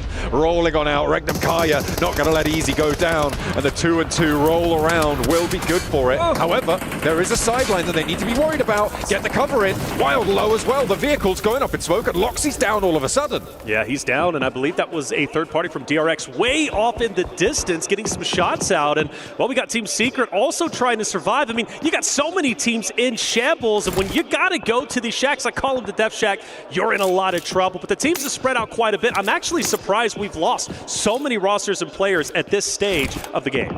This open field situation, this open hillside that sits to the north of it, these 2 hard southwest shifts followed by a northeast shift, maybe giving a little bit of pause for a breather, but still those 2 hard shifts that we saw in a row have really changed the tune here in the lobby. It's forced teams to take fights where they wouldn't have wanted to otherwise, and now at 18.5 minutes in, we're down to 10 teams, and a lot of those teams not looking healthy. Take a peek at Fireflux racing against Papa Blue. Influence Rage just above them. Talk about Fireflux landing over on Military. Would they have a bit of a skirmish with 4 Thrives on the Western Bridge? That doesn't end up happening, so they're still alive. Now down to, of course, just a handful of teams. Circle closing in. Another shift about to begin. Excuse me, as Fireflux starts to get active a little bit. Luckily, they got on the vehicles. The question is, can Influence Rage, do they get aggressive? Obviously, they have to move. Do they set position up to the right-hand side to cut off Fireflux's rotation? Be tricky here for both of these teams on the southwest side, and Fireflux are first to move.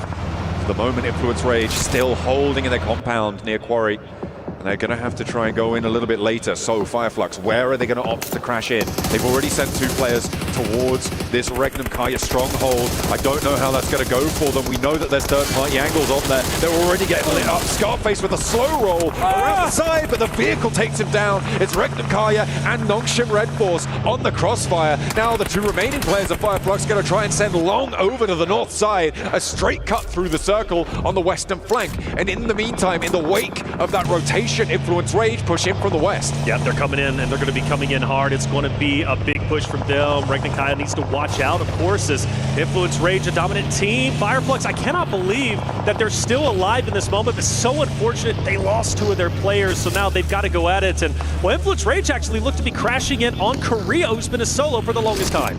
He has been alive, and he's going to keep trying as 4 Thrives go down as well. In the meantime, Korea with his full send straight towards Fireflux. 2 players alive, but he goes too slow. No hop out to be seen, and Catch finds a duck sitting in his sightlines. That's it. And Fireflux, luckily for them, they will be dead center of the current zone. That's great, but also could potentially make you a target. You've got Galacticus, who's going to be just onto your left. Got DRX as well. Influence Rage, of course, are going to be moving in. We'll be keeping our eye out for Fireflux, and of course, at the moment. And also Team Power, man, I gotta say, for Team Power's perspective, just still struggling. I thought for a good moment they were gonna have a great game based on the positioning on the north, but just got too rough for them. They weren't quite able to convert here. Fireflux do finally go down. The last two of Regnum Kaya sidle on in, but Silas needs a little hand here from Wild, as they only have 2 players to go. Yangon Galacticos on the northwest edge also can put pressure onto this location, but they're being a little bit slow with it. They're more concerned about Influence Rage on the west side, who have been, again,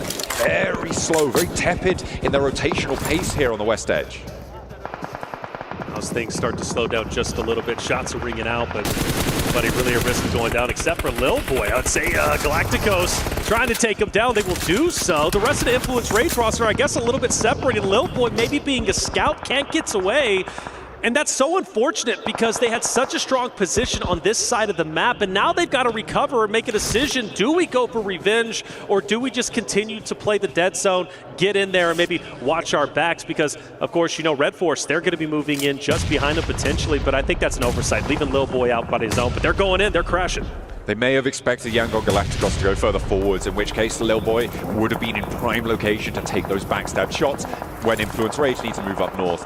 They overinvest potentially on that angle, and Yangon Galacticos have excellent wherewithal to be able to read that and take down that player at the back. Very, very cautious, but it works out well for them. And now they can be the ones to put the pressure on Influence Rage as they take a fight on 2 fronts. You can see on the minimap this vice grip that now sits around this Influence Rage position.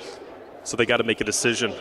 Push forward, push back. Staying where you're currently at could be a death trap.